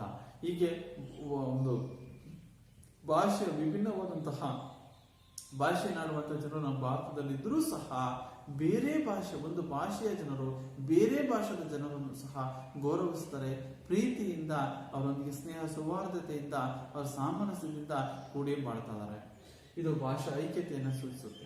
ಇನ್ನು ಸಾಂಸ್ಕೃತಿಕ ಐಕ್ಯತೆ ಅಂತಂದ್ರೆ ಒಂದು ನಮ್ಮ ದೇಶದ ಬೇರೆ ಬೇರೆ ರಾಜ್ಯದ ಜನರು ವಿಭಿನ್ನವಾದಂತಹ ಒಂದು ವೇಷಭೂಷಣ, ಆಹಾರ ಪದ್ಧತಿಗಳನ್ನು ಹೊಂದಿದ್ರೂ ಸಹ ಅವರು ಅತ್ಯಂತ ಸಾಮರಸ್ಯದಿಂದ, ಸ್ನೇಹ ಸೌಹಾರ್ದತೆಯಿಂದ ನಮ್ಮ ದೇಶದಲ್ಲಿ ನಾವೆಲ್ಲರೂ ಒಂದೇ ಎಂಬ ಮನೋಭಾವನೆಯಿಂದ ತಮ್ಮ ಬದುಕನ್ನ, ಜೀವನವನ್ನ ಯಶಸ್ವಿನಿಂದ ಅವರು ನಿರ್ವಹಣೆಯನ್ನ ಮಾಡ್ತಾ ಇದ್ದಾರೆ. ಯಶಸ್ವಿನಿಂದ ಜೀವನವನ್ನ ನಿರ್ವಹಣೆ ಮಾಡ್ತಾ ಇದ್ದಾರೆ.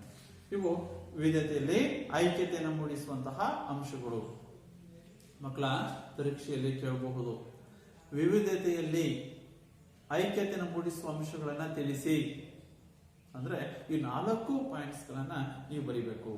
ಭೌಗೋಳಿಕ ಐಕ್ಯತೆ, ರಾಜಕೀಯ ಐಕ್ಯತೆ, ಧಾರ್ಮಿಕ ಐಕ್ಯತೆ, ಭಾಷಾ ಐಕ್ಯತೆ, ಸಾಂಸ್ಕೃತಿಕ ಐಕ್ಯತೆ. ಈ 5 ಅಂಶಗಳನ್ನ, 5 ಪಾಯಿಂಟ್ಸ್ ಅನ್ನು ನೀವು ನೆನಪಿನಲ್ಲಿ ಇಟ್ಕೊಳ್ಬೇಕು. ಓಕೆ.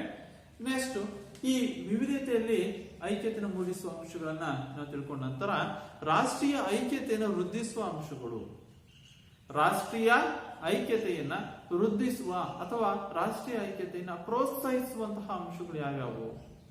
ವಿದ್ಯಾರ್ಥಿಗಳೇ, ಈಗ ರಾಷ್ಟ್ರೀಯ ಐಕ್ಯತೆಯನ್ನ ಮೂಡಿಸುವ ಅಂಶಗಳು ಯಾವ ಅಂತ ತಿಳ್ಕೊಂಡು, ಈಗ ರಾಷ್ಟ್ರೀಯ ಐಕ್ಯತೆಯನ್ನ ವೃದ್ಧಿಸುವಂತಹ, ಪ್ರೋತ್ಸಾಹಿಸುವ ಅಂಶಗಳು ಯಾವ್ಯಾವು ಅಂತಂದ್ರೆ, ಒಂದು ಜಾತ್ಯತೀತತೆ,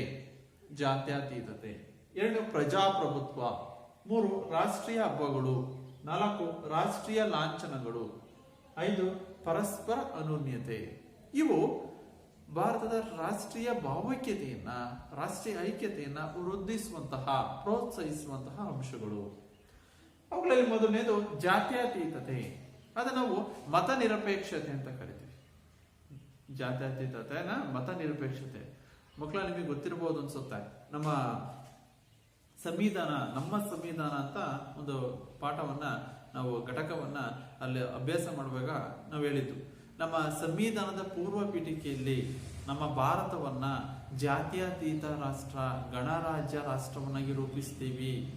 ಆ ಮೂಲಕ ನಾವು ಒಂದು ರೂಪಿಸ್ಕೊಳ್ತಾ ಇದೀವಿ. ಅಂದ್ರೆ ಏನು ಅರ್ಥ? ಏನಪ್ಪಾ ಅಂದ್ರೆ, ನಮ್ಮ ರಾಷ್ಟ್ರ ಜಾತ್ಯತೀತ ರಾಷ್ಟ್ರ ಅಂದ್ರೆ ನಮ್ಮ ರಾಷ್ಟ್ರ ಯಾವುದೇ ಧರ್ಮ, ನಮ್ಮ ಸಂವಿಧಾನವೂ ಅಷ್ಟೇ ತಿಳಿಸಿರೋದು, ಯಾವುದೇ ಮತವನ್ನ ರಾಷ್ಟ್ರೀಯ ಮತ ಅಂತ ಅಂಗೀಕರಿಸಿಲ್ಲ.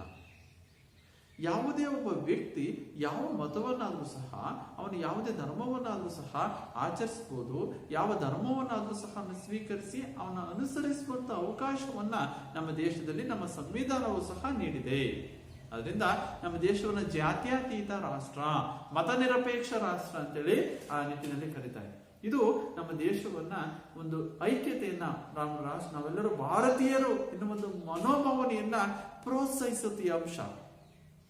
ಯಾಕೆಂದ್ರೆ ಇಲ್ಲಿ ಎಲ್ಲ ಹೌದಪ್ಪ, ಆ ಜಾತಿಯ ಜನರು, ಆ ಧರ್ಮದ ಜನರು, ಈ ಬೇರೆ ಯಾವುದೇ ಒಂದು ನಮ್ಮ ದೇಶದಲ್ಲಿರುವಂತಹ ವಿವಿಧ ರೀತಿಯಾದಂಥ ಧರ್ಮದ ಜನರು ಬೇರೆ ಧರ್ಮದ ಜನರನ್ನು ಸಹ ಸಮಾನ ರೀತಿಯಾಗಿ ಕಾಣೋದ್ರಿಂದ ಅವರು ಸಹ ಧರ್ಮದ ಒಂದು ಜನರೊಂದಿಗೆ ಪರಸ್ಪರ ಸ್ನೇಹ ಸೌಹಾರ್ದತೆಯಿಂದ ಕೂಡಿ ಬಾಳೋ ಒಂದು ಅವಕಾಶವನ್ನು ನಮ್ಮ ಸಂವಿಧಾನದಲ್ಲಿ ನಾವು ಕಲ್ಪಿಸಿರೋದ್ರಿಂದ ನಮ್ಮ ಒಂದು ಐಕ್ಯತೆಯನ್ನು ಹೊಂದಲು, ನಾವೆಲ್ಲರೂ ಒಂದೇ ಮನೋಭಾವನೆಯನ್ನು ಹೊಂದಲು ಇದರಿಂದ ಸಾಧ್ಯವಾಗುತ್ತೆ.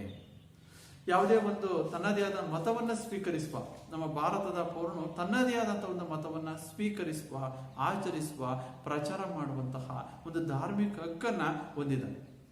ನಮ್ಮ ದೇಶದಲ್ಲಿರುವಂತಹ ಪ್ರತಿಯೊಬ್ಬ ಪೌರನು ಸಹ ತನ್ನದೇ ಆದ ಮತವನ್ನು ಸ್ವೀಕರಿಸಬಹುದು, ಆಚರಿಸಬಹುದು, ಪ್ರಚಾರ ಮಾಡುವಂತಹ ಧಾರ್ಮಿಕ ಹಕ್ಕನ್ನು ಇಲ್ಲಿ ನಮ್ಮ ದೇಶದ ಪ್ರತಿಯೊಬ್ಬ ಪ್ರಜೆಗೂ ಸಹ ನೀಡಲಾಗಿದೆ.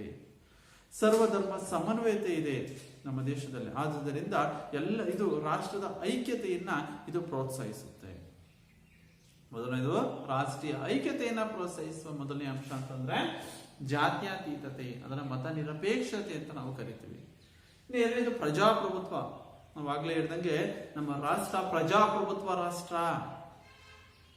ನಮ್ಮ ರಾಷ್ಟ್ರದಲ್ಲಿ ನಾವು ಏನು ಒಂದು ಏಕೀಕೃತ ನ್ಯಾಯಾಂಗ ವ್ಯವಸ್ಥೆಗೆ, ಏಕರೂಪದ ಕಾನೂನು ವ್ಯವಸ್ಥೆಗೆ ನಮ್ಮ ದೇಶದಲ್ಲಿ ನಾವು ಅವಕಾಶವನ್ನು ಕಲ್ಪಿಸಿಕೊಡಲಾಗಿದೆ. ನಾವೇನು ಸಾರ್ವತ್ರಿಕವಾದಂತಹ ಚುನಾವಣೆಗಳು ನಮ್ಮ ದೇಶದಲ್ಲಿ ನಡೀತವೆ. ಆ ಚುನಾವಣೆಯ ಮೂಲಕವಾಗಿ ಚುನಾವಣೆಯಲ್ಲಿ ಪ್ರತಿಯೊಬ್ಬ ಪ್ರಜೆಯೂ ಸಹ 18 ವರ್ಷ ಮೀರಿದಂತಹ ಪ್ರತಿಯೊಬ್ಬರು ಸಹ ತನ್ನ ಮತವನ್ನು ಚಲಾಯಿಸಬಹುದು. ಯಾವುದೇ ರೀತಿಯ ತಾರತಮ್ಯ ಇಲ್ಲ.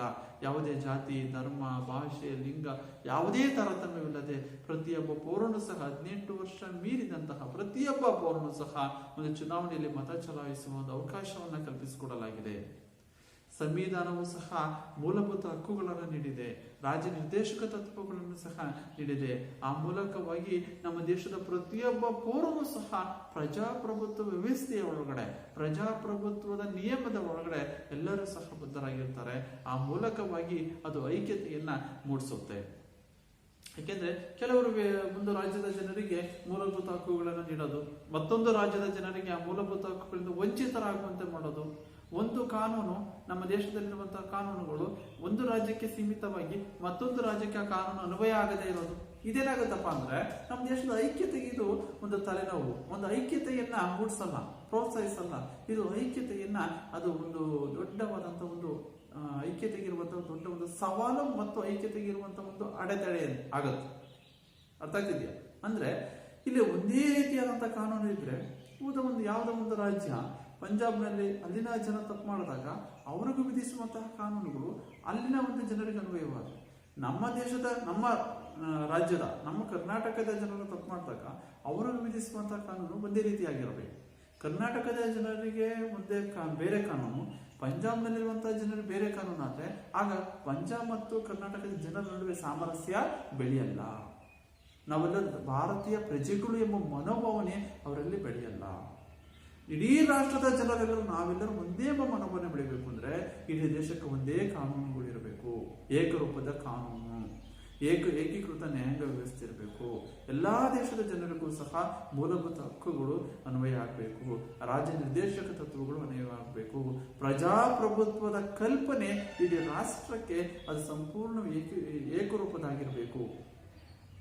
ಈ ರೀತಿಯಾಗಿದ್ರೆ ಪ್ರಜಾಪ್ರಭುತ್ವದ ವ್ಯವಸ್ಥೆ ಕಲ್ಪನೆ ಇಡೀ ರಾಷ್ಟ್ರಕ್ಕೆ ಅದು ಏಕರೂಪದಾಗಿದ್ರೆ ಆಗ ನಮ್ಮ ರಾಷ್ಟ್ರ ಐಕ್ಯತೆಯಿಂದ ಕೂಡಿರುತ್ತೆ. ಆಗ ರಾಷ್ಟ್ರ ಏಕತೆಯನ್ನ ಪ್ರೋತ್ಸಾಹಿಸುವಂತಹ ಬಹಳ ಪ್ರಮುಖವಾದಂತಹ ಅಂಶ ಅಂತಂದ್ರೆ ಪ್ರಜಾಪ್ರಭುತ್ವ. ಅರ್ಥ ಆಯ್ತು ಹೇಳಿದ್ದು. ನೆಕ್ಸ್ಟ್ ಜಾತ್ಯತೀತತೆ, ಪ್ರಜಾಪ್ರಭುತ್ವ. ಮೂರನೇದು ರಾಷ್ಟ್ರೀಯ ಹಬ್ಬಗಳು. ನೋಡ್ರಿ, ಈ ರಾಷ್ಟ್ರೀಯ ಹಬ್ಬಗಳು ಸಹ ಬಹಳ ಒಂದು ಐಕ್ಯತೆಯನ್ನು ಪ್ರೋತ್ಸಾಹಿಸುವಂತಹ ಅಂಶ. ನಾವೆಲ್ಲ ಅತ್ಯಂತ ಸಡಗರದಿಂದ, ಸಂಭ್ರಮದಿಂದ ಕುಣಿದು ಕುಪ್ಪಳಿಸಿ ನಾವು ಈ ಹಬ್ಬಗಳನ್ನ ಆಚರಣೆ ಮಾಡ್ತೇವೆ. ಮಕ್ಕಳ, ನೀವು ನಿಮ್ಮ ಮನೆಯಲ್ಲಿ ನೋಡಿ, ಒಂದು ಇತ್ತೀಚೆಗೆ ಆದಂತಹ ಒಂದು ದೀಪಾವಳಿ ಹಬ್ಬವನ್ನ ನೀವು ಹೇಗೆ ಸಡಗರದಿಂದ, ಸಂಭ್ರಮದಿಂದ ಮನೆಯಲ್ಲೆಲ್ಲರೂ ಸೇರ್ಕೊಂಡು ಸಂತೋಷದಿಂದ ಹೆಂಗೆ ಆಚರಣೆ ಮಾಡ್ತೀರಾ? ದೀಪಾವಳಿ ಹಬ್ಬ, ಯುಗಾದಿ ಹಬ್ಬ, ಈ ಹಬ್ಬಗಳನ್ನ ಹೇಗೆ ಆಚರಣೆ ಮಾಡ್ತಿರೋ ಅದೇ ರೀತಿ ರಾಷ್ಟ್ರೀಯ ಹಬ್ಬಗಳನ್ನು ಸಹ ದೇಶದ ಪ್ರತಿಯೊಬ್ಬ ಜನರು, ಪ್ರತಿಯೊಬ್ಬ ಪ್ರಜೆನೂ ಸಹ ಸಂಭ್ರಮದಿಂದ, ಸಂತೋಷದಿಂದ ಅವನು ಈ ಹಬ್ಬಗಳನ್ನು ಆಚರಿಸ್ತಾರೆ.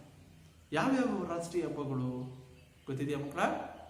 3 ರಾಷ್ಟ್ರೀಯ ಹಬ್ಬಗಳು. ಯಾವ್ಯಾವು 3 ರಾಷ್ಟ್ರೀಯ ಹಬ್ಬಗಳು ಅಂತಂದ್ರೆ, ಒಂದು ಸ್ವಾತಂತ್ರ್ಯ ದಿನಾಚರಣೆ. ಸ್ವಾತಂತ್ರ್ಯ ದಿನಾಚರಣೆ, ಸ್ವಾತಂತ್ರ್ಯೋತ್ಸವ.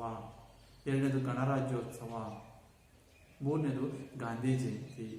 ಸ್ವಾತಂತ್ರ್ಯೋತ್ಸವ, ಸ್ವಾತಂತ್ರ್ಯ ದಿನಾಚರಣೆ, ಗಣರಾಜ್ಯೋತ್ಸವ ಮತ್ತು ಗಾಂಧಿ ಜಯಂತಿ. ಇವುಗಳನ್ನ ನಾವು ರಾಷ್ಟ್ರೀಯ ಹಬ್ಬಗಳು ಕರೀತೀವಿ. ಈ ರಾಷ್ಟ್ರೀಯ ಹಬ್ಬಗಳನ್ನ ಇಡೀ ದೇಶದ ರಾಷ್ಟ್ರಾದ್ಯಂತ ಅತ್ಯಂತ ಸಡಗರದಿಂದ ಸಂಭ್ರಮದಿಂದ ಆಚರಿಸ್ತೀವಿ. ಅನೇಕವಾದಂತಹ ರಾಷ್ಟ್ರೀಯ ಗೀತೆಗಳನ್ನ, ನಾಡಗೀತೆಗಳನ್ನು ಆಡುವುದರ ಮೂಲಕವಾಗಿ ಅನೇಕ ಸಾಂಸ್ಕೃತಿಕ ಕಾರ್ಯಕ್ರಮಗಳನ್ನು ಏರ್ಪಡಿಸ್ತೀವಿ. ಅವುಗಳ ಮೂಲಕವಾಗಿ ಅತ್ಯಂತ ಸಡಗರದಿಂದ ಸಂಭ್ರಮದಿಂದ ಈ ಒಂದು ರಾಷ್ಟ್ರೀಯ ಹಬ್ಬಗಳನ್ನ ನಮ್ಮ ದೇಶದಲ್ಲಿ ಆಚರಣೆ ಮಾಡ್ತೀವಿ.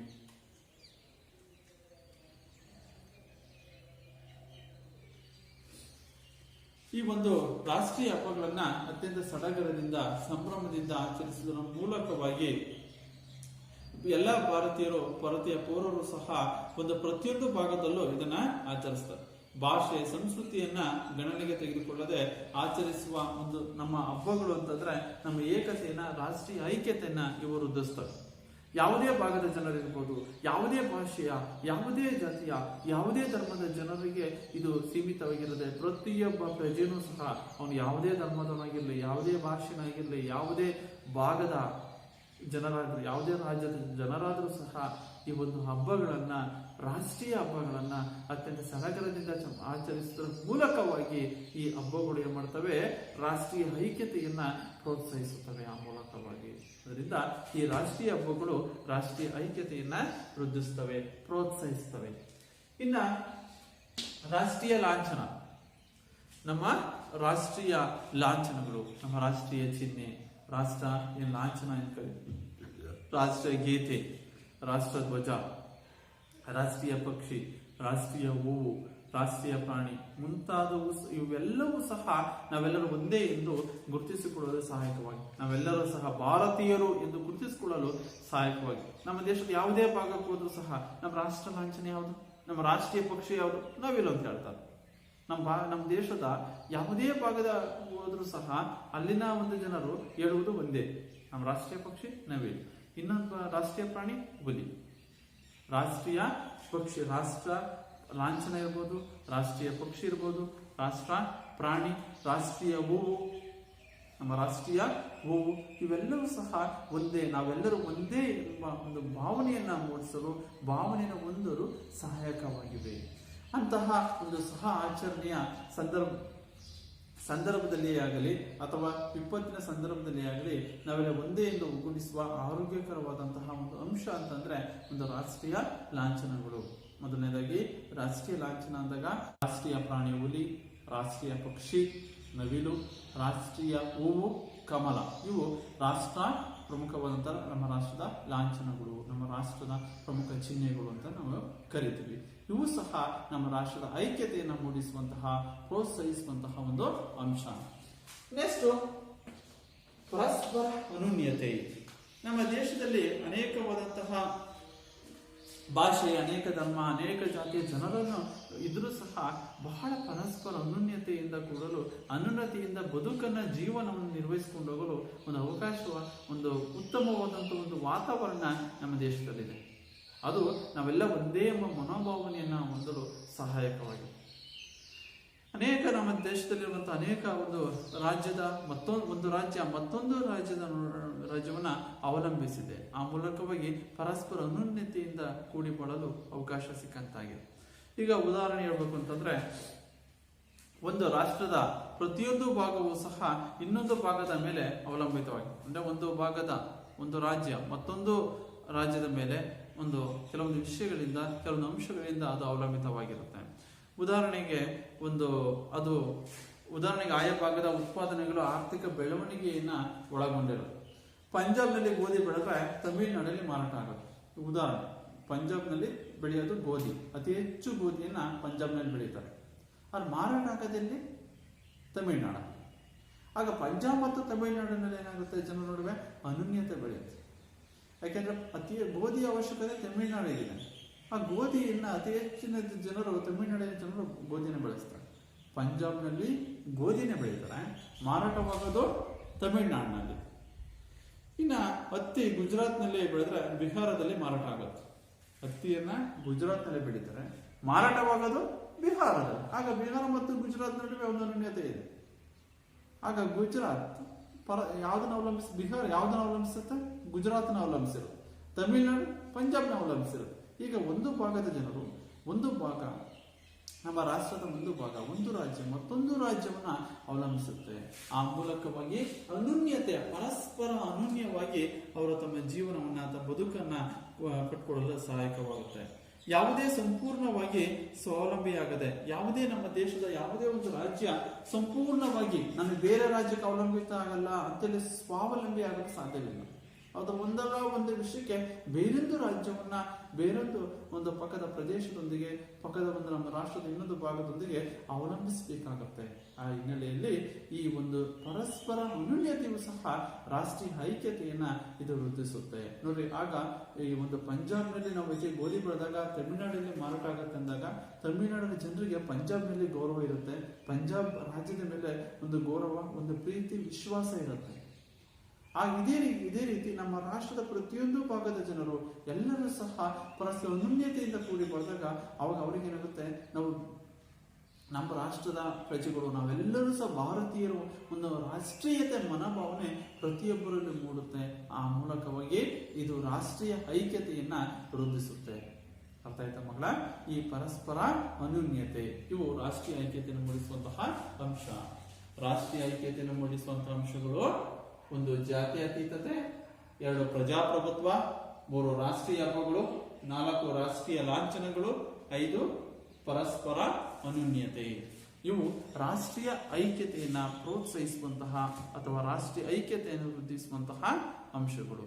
ನಿಮ್ಮ ಪರೀಕ್ಷೆಯಲ್ಲಿ ಕೇಳ್ತಾರೆ 2 ಅಂಕದ 3 ಅಂಕದ ಪ್ರಶ್ನೆಗಳಿಗೆ ರಾಷ್ಟ್ರೀಯ ಐಕ್ಯತೆಯನ್ನು ಮೂಡಿಸುವ ಅಂಶಗಳನ್ನು ತಿಳಿಸಿ. ರಾಷ್ಟ್ರೀಯ ಐಕ್ಯತೆಯನ್ನ ಪ್ರೋತ್ಸಾಹಿಸುವ ಅಂಶಗಳನ್ನು ತಿಳಿಸಿ ಅಂತ ಈ ಪಾಯಿಂಟ್ಸ್ ಬರೀಬೇಕು. ಜಾತ್ಯತೀತತೆ, ಪ್ರಜಾಪ್ರಭುತ್ವ, ರಾಷ್ಟ್ರೀಯ ಹಬ್ಬಗಳು, ರಾಷ್ಟ್ರೀಯ ಲಾಂಛನಗಳು ಮತ್ತು ಪರಸ್ಪರ ಅನನ್ಯತೆ. ಓಕೆ, ನೆಕ್ಸ್ಟ್ ನಾವೀಗ ರಾಷ್ಟ್ರೀಯ ಒಂದು ವೈವಿಧ್ಯತೆಯಲ್ಲಿ ಏಕತೆಯನ್ನು ಮೂಡಿಸುವ ಅಂಶಗಳ ಬಗ್ಗೆ ತಿಳ್ಕೊಂಡು, ವಿವಿಧತೆಯಲ್ಲಿ ಏಕತೆಯನ್ನು ಮೂಡಿಸುವಂತ ಅಂಶಗಳು, ಈ ಅಂಶಗಳ ಬಗ್ಗೆ ತಿಳ್ಕೊಂಡು ಭೌಗೋಳಿಕ ಐಕ್ಯತೆ, ರಾಜಕೀಯ ಐಕ್ಯತೆ, ಧಾರ್ಮಿಕ ಐಕ್ಯತೆ, ಭಾಷಾ ಐಕ್ಯತೆ, ಸಾಂಸ್ಕೃತಿಕ ಐಕ್ಯತೆ. ಇನ್ನ ಈ ವೈವಿಧ್ಯತೆಯನ್ನ, ರಾಷ್ಟ್ರೀಯ ಭಾವೈಕ್ಯತೆಯನ್ನ ಪ್ರೋತ್ಸಾಹಿಸುವ, ರಾಷ್ಟ್ರೀಯ ಐಕ್ಯತೆಯನ್ನ ಪ್ರೋತ್ಸಾಹಿಸುವಂತ ಅಂಶಗಳು ಜಾತ್ಯತೀತತೆ, ಪ್ರಜಾಪ್ರಭುತ್ವ, ರಾಷ್ಟ್ರೀಯ ಹಬ್ಬಗಳು, ರಾಷ್ಟ್ರೀಯ ಲಾಂಛನಗಳು, ಪರಸ್ಪರ ಅನನ್ಯತೆ. ಇವೆಲ್ಲ ಅಂಶಗಳ ಬಗ್ಗೆ ನಾವು ತಿಳ್ಕೊಂಡು ಈಗ ನೆಕ್ಸ್ಟ್ ನಾವು ಈ ರಾಷ್ಟ್ರೀಯ ಐಕ್ಯತೆಗೆ ಇಷ್ಟೆಲ್ಲ ನಮ್ಮ ರಾಷ್ಟ್ರೀಯ ಐಕ್ಯತೆಯನ್ನು ಪ್ರೋತ್ಸಾಹಿಸುವಂತ ಅಂಶಗಳನ್ನು ತಿಳ್ಕೊಂಡ್ರೂ ಸಹ ನಮ್ಮ ದೇಶದ ಒಂದು ಐಕ್ಯತೆಗೆ ಭಂಗ ತರುವಂತಹ, ನಮ್ಮ ರಾಷ್ಟ್ರೀಯ ಐಕ್ಯತೆಗೆ ಅಡೆತಡೆಯಾಗಿ ಅನೇಕವಾದಂಥ ಅಂಶಗಳಿವೆ. ನಮ್ಮ ರಾಷ್ಟ್ರೀಯ ಐಕ್ಯತೆಗೆ ಕೆಲವು ವಿಷಯಗಳು ಭಂಗ ತರ್ತಾ ಇದ್ದಾವೆ. ರಾಷ್ಟ್ರೀಯ ಐಕ್ಯತೆಗೆ ಆ ಐಕ್ಯತೆ ಅಂಶವನ್ನ ಒಡೆದುರುಳಿಸ್ತಾ ಇದ್ದಾವೆ. ಹಾಗಾದ್ರೆ ಅಂತ ಅಂಶಗಳು ಯಾವ್ಯಾವು? ರಾಷ್ಟ್ರೀಯ ಐಕ್ಯತೆಗಿರುವ ಅಡೆತಡೆಗಳು ಯಾವ್ಯಾವು? ಯಾವ್ಯಾವ ಅಂಶಗಳು ರಾಷ್ಟ್ರೀಯ ಐಕ್ಯತೆಗೆ ಬಹಳ ದೊಡ್ಡ ತಲೆನೋವು ಅಥವಾ ಬಹಳ ದೊಡ್ಡ ಒಂದು ಅಡೆತಡೆಯಾಗಿವೆ ಅಂತ ಅಂಶಗಳ ಬಗ್ಗೆ, ಆ ಅಡೆತಡೆ, ರಾಷ್ಟ್ರೀಯ ಐಕ್ಯತೆಗಿರುವ ಅಡೆತಡೆಗಳ ಬಗ್ಗೆ ನಾವೀಗ ತಿಳ್ಕೊಳ್ಳೋಣ. ವಿದ್ಯಾರ್ಥಿಗಳೇ, ರಾಷ್ಟ್ರೀಯ ಐಕ್ಯತೆಗಿರುವ ಅಡೆತಡೆಗಳು ಅವ್ರು ಯಾವ್ಯಾವ ಅಂಶಗಳು ರಾಷ್ಟ್ರೀಯ ಐಕ್ಯತೆಗೆ ಒಂದು ಭಂಗ ತರುವಂತಹ ಅಥವಾ ಅಡೆತಡೆಯಾಗಿರುವಂತಹ ಅಂಶಗಳು ಅಂತಂದ್ರೆ, ಅದರಲ್ಲಿ 1, ದೇಶದಲ್ಲಿ ವಿವಿಧ ಕೋಮುಗಳ ಜನರು ತಮ್ಮ ಕೋಮುಗಳಿಗೆ ಅಥವಾ ಮತಗಳಿಗೆ ಸಂಬಂಧಿಸಿದಂತೆ ಸಂಘಟನೆಗಳನ್ನು ಹೊಂದಿ ತಮ್ಮ ಕೋಮುಗಳನ್ನ ಸಂಘಟಿಸುವುದು ಮತ್ತು ಕೋಮುಗಳಿಗೆ ಸಂಬಂಧಿಸಿದ ಅಂಶಗಳನ್ನ ತೀವ್ರವಾಗಿ ಪ್ರತಿಪಾದಿಸುತ್ತಿರುವುದು ರಾಷ್ಟ್ರೀಯ ಸಮಗ್ರತೆಯನ್ನು ಒಡೆಯುವಂತಹ ಒಂದು ಪ್ರಯತ್ನ ಅಂತ. ಅಂದ್ರೆ ನಮ್ಮ ದೇಶದಲ್ಲಿ ಅನೇಕವಾದಂತಹ ವಿವಿಧ ಕೋಮುಗಳ ಜನರದಾರೆ, ವಿವಿಧವಾದಂತಹ, ಯಾಕೆಂದ್ರೆ ಅನೇಕ ಧರ್ಮಗಳ ಜನರನ್ನ ಒಳಗೊಂಡಿರೋದು, ಅನೇಕ ಧಾರ್ಮಿಕವಾದಂತಹ ವಿವಿಧ ಧರ್ಮಗಳನ್ನ ನಮ್ಮ ದೇಶ ಒಳಗೊಂಡಿರೋದ್ರಿಂದ ಆಯಾ ಧರ್ಮದ ಜನರು, ಆಯಾ ಕೋಮಿನ ಜನರು ತಮ್ಮದೇ ಆದಂತಹ ಒಂದು ಸಂಘಟನೆಯನ್ನ ಇಲ್ಲಿ ಕಟ್ಕೊಂಡಿರ್ತಾರೆ. ಅವರಿಗೆ ಆ ಸಂಘಟನೆ ಶ್ರೇಷ್ಠ, ಅವ್ರೇನ್ ರೂಪಿಸ್ಕೊಂಡಿರ್ತಾರೋ ಕಟ್ಕೊಂಡಿರ್ತಾರೋ ಆ ಸಂಘಟನೆ ಶ್ರೇಷ್ಠ. ಇತರೆ ಸಂಘಟನೆ ಬಗ್ಗೆ ಅವರಿಗೆ ತಾತ್ಸಾರ್ಯದ ತಿರಸ್ಕಾರದ ಮನೋಭಾವನೆ ಬೆಳೆದಾಗ ಒಂದು ಕೋಮಿನ ಜನರಿಗೂ ಮತ್ತೊಂದು ಕೋಮಿನ ಜನರಿಗೂ ದ್ವೇಷ ಬೆಳೆಯುತ್ತೆ, ಅಸೂಯೆ ಬೆಳೆಯುತ್ತೆ. ಇದು ರಾಷ್ಟ್ರೀಯ ಐಕ್ಯತೆಯನ್ನು ಒಡೆಯುವಂತಹ ಒಂದು ನಿರ್ಮಾಣ ಪರಿಸ್ಥಿತಿ ಏನಾಗುತ್ತೆ, ಅವಾಗ ನಿರ್ಮಾಣ ಆಗುತ್ತೆ. ಇದು ಬಹಳ ಪ್ರಮುಖವಾದಂತಹ ಅಂಶ. ರಾಷ್ಟ್ರೀಯ ಐಕ್ಯತೆಗಿರುವ ಒಂದು ಅಡೆತಡೆಯ ಅಂಶ ಏನಪ್ಪಾ ಅಂತಂದ್ರೆ ವಿವಿಧ ಕೋಮು ಸಂಘಟನೆಗಳ ನಿರ್ಮಾಣ. ವಿವಿಧ ಕೋಮು ಸಂಘಟನೆಗಳು ನಿರ್ಮಾಣ ಆಗಿರೋದು. ಇನ್ನು ಎರಡನೇದು, ದೇಶದಲ್ಲಿ ಹಲವಾರು ಭಾಷೆಗಳು ಅಸ್ತಿತ್ವದಲ್ಲಿದ್ದು ಅಂಧ ಪ್ರಾದೇಶಿಕ ಭಾಷಾಭಿಮಾನ ಬೆಳೆಯುತ್ತೆ. ಅಂಧ ಪ್ರಾದೇಶಿಕ ಭಾಷಾಭಿಮಾನ, ಇಲ್ಲಿ ಅನೇಕ ಭಾಷೆಯ ಜನರು ನಮ್ಮ ದೇಶದಲ್ಲಿದ್ದಾರೆ. 1652 ಭಾಷೆ ಉಪಭಾಷೆಗಳನ್ನ ಒಳಗೊಂಡಿರೋದು ನಮ್ಮ ದೇಶ. ಹೀಗೆ ವಿಭಿನ್ನ ಭಾಷೆಯ ಜನರು ನಮ್ಮ ಭಾರತದಲ್ಲಿರೋದ್ರಿಂದ ಒಂದು ಭಾಷೆಯ ಜನರು ಬೇರೊಂದು ಭಾಷೆಯ ಜನರನ್ನ ಗೌರವಿಸಬೇಕು. ಆದರೆ ಅವರಿಗೆ ತಮ್ಮ ಒಂದು ಪ್ರಾದೇಶಿಕವಾದಂಥ ಒಂದು ಭಾಷೆ ಬಗ್ಗೆ ಅತಿಯಾದಂಥ ಅಭಿಮಾನ, ಅತಿಯಾದಂಥ ಪ್ರೀತಿ ಬೆಳೆದಾಗ ಬೇರೆ ಭಾಷೆಯನ್ನ, ಬೇರೆ ಭಾಷೆಯ ಜನರನ್ನೇ ಮಾಡ್ತಾರೆ, ತಿರಸ್ಕರಿಸ್ತಾರೆ. ತಾತ್ಸರ್ಯದ ಮನೋಭಾವನೆ ಆಗ ಅವ್ರ ಮೇಲೆ ಬೆಳೆಯುತ್ತೆ. ಅಂಧ ಪ್ರಾದೇಶಿಕ ಭಾಷಾಭಿಮಾನ, ನಮ್ಮ ಪ್ರದೇಶ, ನಮ್ಮ ಪ್ರಾದೇಶಿಕ ಭಾಷೆ, ನಮ್ಮ ಪ್ರಾದೇಶಿಕ ಭಾಷೆಯ ಜನರು, ಇನ್ನು ಒಂದು ಸಂಕುಚಿತವಾದಂತಹ ಒಂದು ಸಂಕೋಲೆ ಒಳಗಡೆ ಇಲ್ಲಿ ಜನರು ಬಂದಿಯಾಗ್ತಾರೆ. ಯಾವಾಗ ಸಂಕುಚಿತವಾದ ಸಂಕೋಲೆಗೆ ಬಂದಿ ಆಗ್ತಾರೋ ಆಗ ಅವನು ರಾಷ್ಟ್ರೀಯ ಒಂದು ಹಿತಾಸಕ್ತಿಯನ್ನ, ರಾಷ್ಟ್ರೀಯ ಮನೋಭಾವನೆಯನ್ನ ಅಲ್ಲಿ ಕಡೆಗಣಿಸ್ತಾನೆ. ಇದು ರಾಷ್ಟ್ರೀಯ ಐಕ್ಯತೆಗೆ ಒಂದು ಬಹಳ ದೊಡ್ಡವಾದಂತಹ ಒಂದು ತಲೆನೋವು ಅಥವಾ ಒಂದು ದೊಡ್ಡ ಅಡೆತಡೆ. ಅಂಧ ಪ್ರಾದೇಶಿಕ ಭಾಷಾಭಿಮಾನ ಬೆಳೆಯುತ್ತೆ. ಇನ್ನು ಮೂರನೇದು, ದೇಶದಲ್ಲಿ ಹಲವಾರು ಜಾತಿ ಸಂಘಟನೆಗಳನ್ನು ರೂಪಿಸಿಕೊಂಡು ಜನರಲ್ಲಿ ಜಾತಿಯ ಒಂದು ಮನೋಭಾವನೆಯನ್ನು ಹೆಚ್ಚಿಸ್ತವೆ. ನಮ್ಮ ದೇಶದಲ್ಲಿ ಅನೇಕವಾದಂತಹ ಜಾತಿಗಳಿವೆ. ಆ ಜಾತಿಗಳು ತಮ್ಮದೇ ಆದಂತಹ ಒಂದು ಸಂಘಟನೆಯನ್ನ ಕಟ್ಕೊಂಡಿರ್ತಾರೆ. ಆ ಸಂಘಟನೆಯನ್ನು ಕಟ್ಕೊಳ್ಳೋದ್ರ ಮೂಲಕವಾಗಿ ಜಾತಿಯ ಮನೋಭಾವನೆಯನ್ನ ಹೆಚ್ಚಿಸ್ತಾರೆ. ಜನರಲ್ಲಿ ಜಾತಿಯ ಮನೋಭಾವ ಹೆಚ್ಚಾಗ್ತಾ ಇರುತ್ತೆ. ನಮ್ಮ ಜಾತಿ ಶ್ರೇಷ್ಠ, ನಮ್ಮ ಜಾತಿ ಜನರು, ನಮ್ಮ ಜಾತಿ ಇದ್ದಾಗ ಬೇರೆ ಜಾತಿಯನ್ನು ಏನ್ ಮಾಡ್ತಾರೆ, ಕಡೆಗಣಿಸ್ತಾರೆ. ಹಾಗೆ ಆ ಜಾತಿ ಜನರು ನಮ್ಮ ಭಾರತೀಯರು, ನಾವು ಭಾರತೀಯರು, ಆ ಜಾತಿ ಇರುವುದು ಒಂದೇ ಜಾತಿ, ಮನುಷ್ಯ ಜಾತಿ ಎಂಬ ಮನೋಭಾವನೆಯನ್ನ ಹೊಂದಬೇಕು ಮಕ್ಕಳ. ಇರುವುದು ಜಾತಿಗಳು ಇಷ್ಟೇ ಜಾತಿ ಇರ್ಬೋದು, ಆದರೆ ಇರುವುದು ಒಂದೇ ಒಂದು ಜಾತಿ, ಮನುಷ್ಯ ಜಾತಿ. ಅವನು ಭಾರತೀಯ, ನಾನು ಭಾರತೀಯನೇ ಎಂಬ ಮನೋಭಾವನೆಯನ್ನು ಹೊಂದಿದ್ರೆ ಆಗ ನಮ್ಮ ರಾಷ್ಟ್ರೀಯ ಐಕ್ಯತೆ ಏನಾಗುತ್ತೆ, ಒಂದಾಗುತ್ತೆ. ರಾಷ್ಟ್ರೀಯ ಏಕತೆಯನ್ನ, ಸಮಗ್ರತೆಯನ್ನು ನಾವು ಕಾಪಾಡಬಹುದು. ಅದು ಬಿಟ್ಟು ನಾವೇನಾದ್ರೂ ಜಾತಿಗೆ ಸಂಬಂಧಪಟ್ಟಂತೆ ತಮ್ಮದೇ ಆದ ಸಂಘಟನೆಯನ್ನ ಕಟ್ಟಂತ ಹೋದಾಗ, ಜಾತಿ ಸಂಘಟನೆಗಳು ನಿರ್ಮಾಣ ಹೋದಾಗ ಜನರಲ್ಲಿ ಜಾತೀಯತೆಯ ಮನೋಭಾವನೆ ಏನಾಗುತ್ತೆ, ಹೆಚ್ಚಾಗ್ತಾ ಹೋಗುತ್ತೆ. ಇದು ರಾಷ್ಟ್ರೀಯ ಐಕ್ಯತೆಗೆ ಒಂದು ಅಡೆತಡೆ. ಇನ್ನು ನಾಲ್ಕನೇದು, ನಮ್ಮ ರಾಜ್ಯ, ನಮ್ಮ ಪ್ರದೇಶ ಎಂಬ ಪ್ರಾಂತೀಯ ಮನೋಭಾವನೆಯು ಸಹ ರಾಷ್ಟ್ರೀಯ ಐಕ್ಯತೆಗೆ ಸಮಸ್ಯೆ ಆಗಿದೆ. ನಮ್ಮ ರಾಜ್ಯ ಶ್ರೇಷ್ಠ ಕಣಪ್ಪ, ನಮ್ಮ ರಾಜ್ಯದ ಜನರು, ನಮ್ಮ ಭಾಷೆ ಎಂಬ ಒಂದು ಪ್ರಾಂತೀಯ ಮನೋಭಾವನೆ, ಪ್ರಾಂತೀಯ ಸಂಕುಚಿತವಾದಂತಹ ಒಂದು ಮನೋಭಾವನೆ, ವಿಶಾಲ ಮನೋಭಾವನೆ, ರಾಷ್ಟ್ರೀಯ ಹಿತಾಸಕ್ತಿಯನ್ನು ಬಿಟ್ಬಿಟ್ಟು ಈ ಒಂದು ಸಂಕುಚಿತ ಮನೋಭಾವನೆಯ ಸಂಕುಲೆಗೆ ನಾವು ಬಂದಿ ಆಗ್ಬಿಟ್ರೆ ನಾವು ಮುಗ್ದೋಯ್ತು. ರಾಷ್ಟ್ರೀಯ ಮನೋಭಾವನೆಯನ್ನೇ ನಾವು ಕೈ ಬಿಟ್ಬಿಡ್ತೀವಿ. ಈ ಒಂದು ಮನೋಭಾವನೆಯನ್ನ ನಾವು ಕೈ ಬಿಡ್ಬೇಕು. ಯಾವ ಮನೋಭಾವನೆಯನ್ನ ಅಂತಂದ್ರೆ ಒಂದು ಪ್ರಾಂತೀಯ ಮನೋಭಾವನೆಯನ್ನ, ನಮ್ಮ ರಾಜ್ಯ, ನಮ್ಮ ಪ್ರದೇಶ ಎಂಬ ಒಂದು ಪ್ರಾಂತೀಯ ಮನೋಭಾವನೆಯು ಒಂದು ರಾಷ್ಟ್ರೀಯ ಐಕ್ಯತೆಗೆ ಒಂದು ದೊಡ್ಡ ಸಮಸ್ಯೆ. ಇನ್ನು ಐದನೇದು, ಅಂತಾರಾಜ್ಯಗಳಲ್ಲಿನ ಗಡಿ ವಿವಾದ, ಜಲ ವಿವಾದ, ಭಾಷಾ ವಿವಾದಗಳು ಕೂಡ ರಾಷ್ಟ್ರೀಯ ಸಮಗ್ರತೆಗೆ ಸಮಸ್ಯೆಯಾಗಿದೆ. ಅಂತಾರಾಜ್ಯಗಳಲ್ಲಿನ, ಯಾಕೆಂದ್ರೆ ಒಂದು ರಾಜ್ಯ ಮತ್ತೊಂದು ರಾಜ್ಯದ ನಡುವೆ ಇರುವಂತಹ ಗಡಿ ವಿವಾದ ಇರ್ಬೋದು, ಜಲ ವಿವಾದ, ಉದಾಹರಣೆ ಕರ್ನಾಟಕ ಮತ್ತು ತಮಿಳುನಾಡಿನ ಒಂದು ಜಲ ವಿವಾದಗಳಿರ್ಬೋದು, ಭಾಷಾ ವಿವಾದಗಳು ಇವು ರಾಷ್ಟ್ರೀಯ ಸಮಗ್ರತೆಗೆ ಒಂದು ಸಮಸ್ಯೆಯಾಗಿದೆ. ಭಾಷಾ ವಿವಾದಕ್ಕೆ ಸಂಬಂಧಪಟ್ಟಂಗೆ ಅನೇಕವಾದಂತಹ ಆಯಾ ಭಾಷಿಕ ಜನರು, ನಮ್ಮ ಭಾಷಿಕ ಜನರ ನಡುವೆ ಅನೇಕ ಘರ್ಷಣೆಗಳು ನಡೀತಾ ಇರ್ತವೆ, ಚಳುವಳಿಗಳು, ಹೋರಾಟಗಳು ನಡೀತವೆ. ಹಾಗೇನಾಗುತ್ತೆ, ನಾವು ರಾಷ್ಟ್ರೀಯ ಮನೋಭಾವನೆಯ ಅಂಶವನ್ನೇ ನಾವು ಕಡೆಗಣಿಸ್ಬಿಡ್ತೀವಿ. ಇಂಥ ಭಾಷಾ ವಿವಾದಗಳಿಂದ, ಜಲ ವಿವಾದಗಳಿಂದ, ಗಡಿ ವಿವಾದಗಳಿಂದ ಅನೇಕವಾದ ರಾಜ್ಯಗಳ ನಡುವೆ ಸಾಮರಸ್ಯದ ಒಂದು ಅಂಶ ಏನಾಗುತ್ತೆ, ಸಂಪೂರ್ಣವಾಗಿ ಕಣ್ಮರೆಯಾಗುತ್ತೆ. ಆಗ ರಾಜ್ಯ ನಡುವೆ ದ್ವೇಷ ಬೆಳೆಯುತ್ತೆ, ಅಸೂಯೆ ಬೆಳೆಯುತ್ತೆ. ರಾಷ್ಟ್ರೀಯ ಮನೋಭಾವನೆಯ ಸಂಪೂರ್ಣವಾಗಿ ಕಡೆಗಣಿಸ್ತಾರೆ ಜನರು. ಇಂತಹ ಅಂಶಗಳು ರಾಷ್ಟ್ರೀಯ ಐಕ್ಯತೆಗೆ ಬಹಳ ದೊಡ್ಡವಾದಂತಹ ಒಂದು ಅಡೆತಡೆ ಅಥವಾ ಭಂಗ ತರುವಂತಹ ಅಂಶಗಳು. ಇಷ್ಟೇ ಅಲ್ಲದೆ ಕೆಲವು ಭಯೋತ್ಪಾದನೆ ಇರ್ಬೋದು, ಅಸ್ಪೃಶ್ಯತೆ, ರಾಜಕಾರಣಿಗಳಲ್ಲಿ ಇಚ್ಛಾಶಕ್ತಿಯ ಕೊರತೆ, ರಾಜಕಾರಣಿಗಳಲ್ಲಿ ಇಚ್ಛಾಶಕ್ತಿ. ಯಾಕೆಂದ್ರೆ ನಮ್ಮ ದೇಶ ಪ್ರಜಾಪ್ರಭುತ್ವ ರಾಷ್ಟ್ರ ಆಗಿರೋದ್ರಿಂದ ಸಾರ್ವಜನಿಕವಾಗಿ ಪ್ರಜೆಗಳಿಂದ ಈ ಒಂದು ಆಯ್ಕೆ ಆಗೋದ್ರಿಂದ, ನಾಯಕರು ಆಯ್ಕೆ ಆಗೋದ್ರಿಂದ ಅವರು ಜನರಲ್ಲಿ ಒಳ್ಳೆಯವಾದಂತಹ ಒಂದು ಸಂಕುಚಿತ ಪ್ರಾಂತೀಯ ಭಾಷಾಭಿಮಾನವನ್ನು ಬಿಟ್ಬಿಟ್ಟು ರಾಷ್ಟ್ರೀಯ ಮನೋಭಾವನೆಯನ್ನು ಬೆಳೆಸುವಂತಹ ಒಂದು ಅಂಶವನ್ನ, ರಾಷ್ಟ್ರೀಯ ಮನೋಭಾವನೆಯನ್ನ ವೃದ್ಧಿಸುವಂತಹ, ಪ್ರೋತ್ಸಾಹಿಸುವಂತಹ ಕೆಲಸವನ್ನ ಅವ್ರು ಮಾಡಬೇಕು.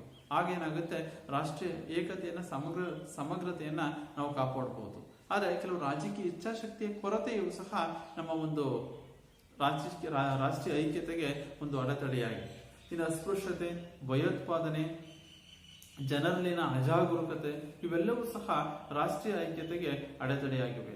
ಆದರೂ ಸಹ ವಿವಿಧ ಮತ ವರ್ಗಗಳು, ಜನಾಂಗದವರಿದ್ದು ಪ್ರತಿಯೊಂದು ವರ್ಗವೂ ಸಹ ಇನ್ನೊಂದು ವರ್ಗವನ್ನ, ಮತ ಬೋಧಕರನ್ನ ಗೌರವಿಸಬೇಕು, ಪ್ರೀತಿಸಬೇಕು. ಪ್ರತಿಯೊಂದು ಧರ್ಮದ ಪವಿತ್ರ ದಿನಗಳಲ್ಲಿ, ಹಬ್ಬ ಹರಿದಿನಗಳಲ್ಲಿ ಪರಸ್ಪರ ಸಹಕಾರ, ಸಹಾಯ ಮತ್ತು ಅಭಿನಂದನೆಗಳನ್ನ ಸಲ್ಲಿಸಬೇಕು. ಯಾವುದೇ ಒಂದು ಮತೀಯ ಗುಂಪು ಇತರೆ ಮತದ ಗುಂಪಿನ ಬಗ್ಗೆ ಉದಾಸೀನತೆಯನ್ನ ಹೊಂದಿರಬಾರದು. ವ್ಯಕ್ತಿ ಶಿಕ್ಷಣವನ್ನ ಹೆಚ್ಚು ವೃತ್ತಿ ಶಿಕ್ಷಣವನ್ನ ಹೆಚ್ಚು ನೀಡಬೇಕು. ಶಾಲೆ ಬಿಡುವ ಮಕ್ಕಳನ್ನ ನಿಯಂತ್ರಿಸಬೇಕು.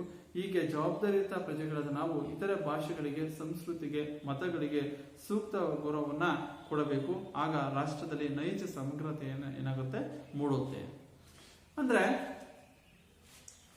ಮಕ್ಕಳ ರಾಷ್ಟ್ರೀಯ ಐಕ್ಯತೆಗೆ ಇರುವಂತಹ ಅಡೆತಡೆಗಳು, ರಾಷ್ಟ್ರೀಯ ಐಕ್ಯತೆಗಿರುವ ಅಡೆತಡೆಗಳು ಯಾವ್ಯಾವ ಅಂಶಗಳು? ರಾಷ್ಟ್ರೀಯ ಐಕ್ಯತೆಗಿರುವ ಅಡೆತಡೆಗಳು ಅಂತಂದ್ರೆ, ಒಂದು ವಿವಿಧ ರೀತಿಯ ದೇಶದಲ್ಲಿನ ವಿವಿಧ ಕೋಮುಗಳ ಜನರು ರೂಪಿಸಿಕೊಂಡಿರುವಂತಹ ಸಂಘಟನೆಗಳು. ವಿವಿಧ ಜನರು, ನಮ್ಮ ದೇಶದಲ್ಲಿರುವಂತಹ ವಿವಿಧ ಜನರು, ವಿವಿಧ ಕೋಮುಗಳ ಜನರು ತಮ್ಮದೇ ಆದಂತಹ ಸಂಘಟನೆಗಳನ್ನ ಕಟ್ಕೊಂಡಿರ್ತಾರೆ. ಆ ಸಂಘಟನೆ ಕಟ್ಕೊಂಡಾಗ ಬೇರೆ ಒಂದು ಸಂಘಟನೆಯನ್ನ ಮಾಡ್ತಾರೆ, ತಾತ್ಸರ್ಯ ಮನೋಭಾವನೆಯಿಂದ ನೋಡ್ತಾರೆ. ಅವರು ತಮ್ಮದೇ ಆದಂತಹ ಒಂದು ರೀತಿ ನಿಯಮಗಳನ್ನ ಹೊಂದಿರೋದ್ರಿಂದ ಆಗೇನಾಗುತ್ತೆ, ರಾಷ್ಟ್ರೀಯ ಐಕ್ಯತೆ, ನಾವೆಲ್ಲರೂ ಒಂದೇ ಎಂಬ ಮನೋಭಾವನೆಯನ್ನ, ರಾಷ್ಟ್ರೀಯ ಒಂದು ಮನೋಭಾವನೆಯನ್ನ ಅವರು ಕಡೆಗಣಿಸ್ತಾರೆ. ವಿವಿಧ ಕೋಮುಗಳ ಜನರು ತಮ್ಮದೇ ಆದ ಸಂಘಟನೆಯನ್ನ ಕಟ್ಕೊಳ್ಳೋದ್ರ ಮೂಲಕವಾಗಿ ಈ ಒಂದು ಸಂಘಟನೆಯನ್ನ ಕೋಮುಗಳಿಗೆ ಸಂಬಂಧಿಸಿದ ಅಂಶಗಳು ತೀವ್ರವಾಗಿ ಪ್ರಚೋದಿಸುವುದು, ಬೇರೆ ಕೋಮಿನ ಜನರನ್ನ ತಾತ್ಸರ್ಯ ಮನೋಭಾವನೆಯಿಂದ ನೋಡುವುದು, ಇಂತಹ ಅಂಶಗಳು ರಾಷ್ಟ್ರೀಯ ಐಕ್ಯತೆಗೆ ಒಂದು ದೊಡ್ಡ ಅಡೆತಡೆ. ಇನ್ನು ಎರಡನೇದಾಗಿ, ದೇಶದಲ್ಲಿ ಹಲವಾರು ಭಾಷೆಗಳು ಅಸ್ತಿತ್ವದಲ್ಲಿರೋದ್ರಿಂದ ಒಂದು ಭಾಷೆಯ ಜನರು ಮತ್ತೊಂದು ಭಾಷೆಯ ಜನರನ್ನ ಗೌರವಿಸಿದ್ರ ಬದಲಾಗಿ ಆ ಭಾಷೆಯ ಜನರನ್ನ ಕಡೆಗಣಿಸಿದ್ರೆ ಅದ ತಾತ್ಸರ್ಯ ಮನೋಭಾವದಿಂದ ನೋಡೋದು, ಅಂಥ ಪ್ರಾದೇಶಿಕ ಭಾಷಾಭಿಮಾನ ಬೆಳೆಯುವುದು ಸಹ ರಾಷ್ಟ್ರೀಯ ಐಕ್ಯತೆಗೆ ಅಡೆತಡೆ.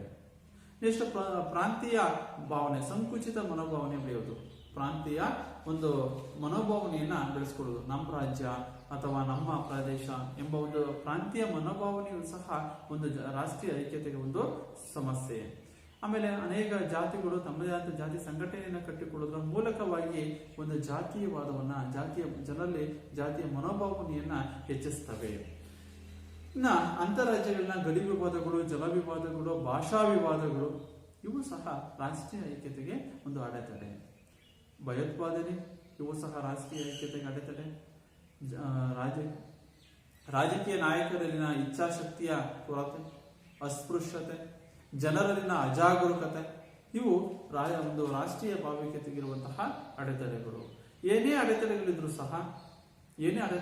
ಸಹ ನಾವೆಲ್ಲರೂ ಸಹ ಬಹಳ ಎಚ್ಚರಿಕೆಯಿಂದ, ಜಾಗರೂಕತೆಯಿಂದ, ಜವಾಬ್ದಾರಿಯುತವಾಗಿ ನಮ್ಮ ದೇಶದ ಬಗ್ಗೆ, ನಾವು ವಾಸಿಸುವ ನೆಲದ ಬಗ್ಗೆ ನಮಗೆ ಅಭಿಮಾನವನ್ನ, ಗೌರವ ಇಟ್ಕೊಂಡು ನಾವು ರಾಷ್ಟ್ರದ ಸುಖ ದುಃಖಗಳಲ್ಲಿ ಸಹಭಾಗಿತ್ವವನ್ನು ಹೊಂದಿ ಎಲ್ಲರೂ ಸಹ ಪರಸ್ಪರ ಸಹೋದರತ್ವ ಮನೋಭಾವನೆಯನ್ನ ಹೊಂದಿದ್ರೆ ಆಗ ರಾಷ್ಟ್ರ ಐಕ್ಯತೆಯಿಂದ ಕೂಡಿರುತ್ತೆ.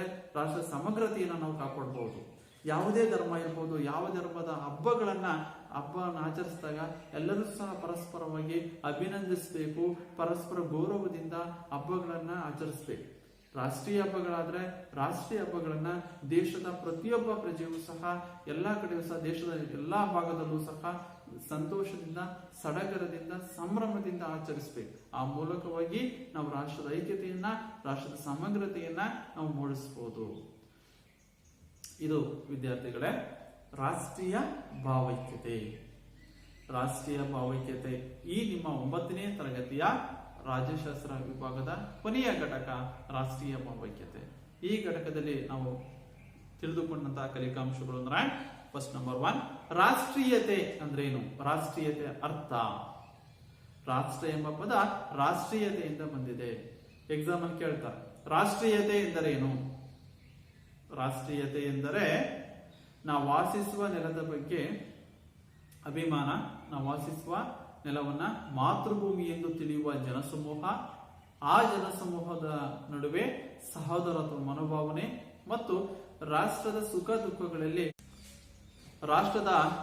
ದುಃಖಗಳಲ್ಲಿ ಸಹಭಾಗಿತ್ವವನ್ನು ಹೊಂದಿರುವುದು. ಅಂತಹ ಜನರನ್ನ ರಾಷ್ಟ್ರೀಯರು ಮತ್ತು ಅಂತ ಭಾವನೆಯನ್ನೇ ರಾಷ್ಟ್ರೀಯತೆ ಅಂತೇಳಿ ಕರೀತಾರೆ. ತಾವು ವಾಸಿಸುವ ನೆಲವನ್ನ ಮಾತೃಭೂಮಿ ಎಂದು ತಿಳಿಯುವ ಜನಸಮೂಹ ಮತ್ತು ರಾಷ್ಟ್ರದ ಸುಖ ದುಃಖಗಳಲ್ಲಿ ಸಹಭಾಗಿತ್ವವನ್ನು ಹೊಂದಿರುವಂತಹ ಮನೋಭಾವನೆಯನ್ನೇ ರಾಷ್ಟ್ರೀಯತೆ. ರಾಷ್ಟ್ರೀಯ ಭಾವೈಕ್ಯತೆ, ಒಂದು ರಾಷ್ಟ್ರದ ಜನರು ನಾವೆಲ್ಲರೂ ಒಂದೇ ಎಂಬ ಮನೋಭಾವನೆಯನ್ನು ಹೊಂದಿರುವುದನ್ನೇ ರಾಷ್ಟ್ರೀಯ ಭಾವೈಕ್ಯತೆ. ರಾಷ್ಟ್ರೀಯ ಭಾವೈಕ್ಯತೆ ಅಂದ್ರೆ ಒಂದು ರಾಷ್ಟ್ರದ ಜನರು ತಾವೆಲ್ಲರೂ ಸಹ ಒಂದೇ ಎಂಬ ಮನೋಭಾವನೆಯನ್ನು ಹೊಂದಿದ್ರೆ ಅಂತ ಒಂದು ಭಾವನೆಯನ್ನೇ ರಾಷ್ಟ್ರೀಯ ಭಾವೈಕ್ಯತೆ ಎಂದು ಕರೀತಾರೆ. ನೆಕ್ಸ್ಟ್, ರಾಷ್ಟ್ರೀಯ ಒಂದು ವಿವಿಧತೆಯಲ್ಲಿ ಐಕ್ಯತೆಯನ್ನು ಮೂಡಿಸುವಂತಹ ಅಂಶಗಳು. ವಿವಿಧತೆಯಲ್ಲಿ ಐಕ್ಯತೆಯನ್ನು ಮೂಡಿಸುವ ಅಂಶಗಳನ್ನ ತಿಳಿಸಿ. ವಿವಿಧತೆಯಲ್ಲಿ ಐಕ್ಯತೆಯನ್ನು ಮೂಡಿಸುವ ಅಂಶಗಳನ್ನು ತಿಳಿಸಿ ಅಂದ್ರೆ ಭೌಗೋಳಿಕ ಐಕ್ಯತೆ, ರಾಜಕೀಯ ಐಕ್ಯತೆ, ಧಾರ್ಮಿಕ ಐಕ್ಯತೆ, ಭಾಷಾ ಐಕ್ಯತೆ ಮತ್ತು ಸಾಂಸ್ಕೃತಿಕ ಐಕ್ಯತೆ. ಈ ಅಂಶಗಳ ಬಗ್ಗೆ ತಿಳ್ಕೊಂಡು ನೆಕ್ಸ್ಟ್, ಈ ಐಕ್ಯತೆಯನ್ನ ವೃದ್ಧಿಸುವಂತಹ ರಾಷ್ಟ್ರೀಯ ಭಾವೈಕ್ಯತೆಯನ್ನ ವೃದ್ಧಿಸುವ ಪ್ರೋತ್ಸಾಹಿಸುವ ಅಂಶಗಳು ಯಾವ್ಯಾವು ಅಂತ ಕೇಳಿದ್ರೆ ನಿಮ್ಮ ಪರೀಕ್ಷೆಯಲ್ಲಿ ಈ ಅಂಶಗಳನ್ನು ಜಾತ್ಯತೀತತೆ, ಪ್ರಜಾಪ್ರಭುತ್ವ, ರಾಷ್ಟ್ರೀಯ ಹಬ್ಬಗಳು, ರಾಷ್ಟ್ರೀಯ ಲಾಂಛನಗಳು ಮತ್ತು ಪರಸ್ಪರ ಅನ್ಯೋನ್ಯತೆ. ರಾಷ್ಟ್ರೀಯ ಐಕ್ಯತೆಯನ್ನ ಪ್ರೋತ್ಸಾಹಿಸುವ ಅಂಶಗಳನ್ನ ತಿಳಿಸಿ ಅಂತ ಪರೀಕ್ಷೆಯಲ್ಲಿ ಕೇಳಿದ್ರೆ ಇವು ಬರೀಬೇಕು. ಜಾತ್ಯತೀತತೆ, ಪ್ರಜಾಪ್ರಭುತ್ವ, ರಾಷ್ಟ್ರೀಯ ಹಬ್ಬಗಳು, ರಾಷ್ಟ್ರೀಯ ಲಾಂಛನಗಳು, ಪರಸ್ಪರ ಅನ್ಯೋನ್ಯತೆ. ಇವು ರಾಷ್ಟ್ರೀಯ ಐಕ್ಯತೆಯನ್ನು ವೃದ್ಧಿಸುವ ಅಥವಾ ರಾಷ್ಟ್ರೀಯ ಐಕ್ಯತೆಯನ್ನು ಪ್ರೋತ್ಸಾಹಿಸುವ ಅಂಶಗಳು.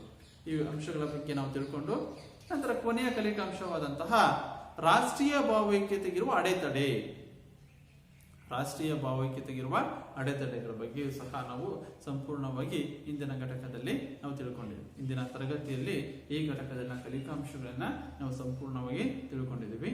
ಇಲ್ಲಿಗೆ ನಿಮ್ಮ ಈ ಒಂದು ಘಟಕ ರಾಷ್ಟ್ರೀಯ ಭಾವೈಕ್ಯತೆ ಘಟಕ ಮುಕ್ತಾಯವಾಯಿತು. ಮುಂದಿನ ಒಂದು ತರಗತಿಯಲ್ಲಿ ಮತ್ತೆ ಭೇಟಿಯಾಗೋಣ. ವಂದನೆಗಳು.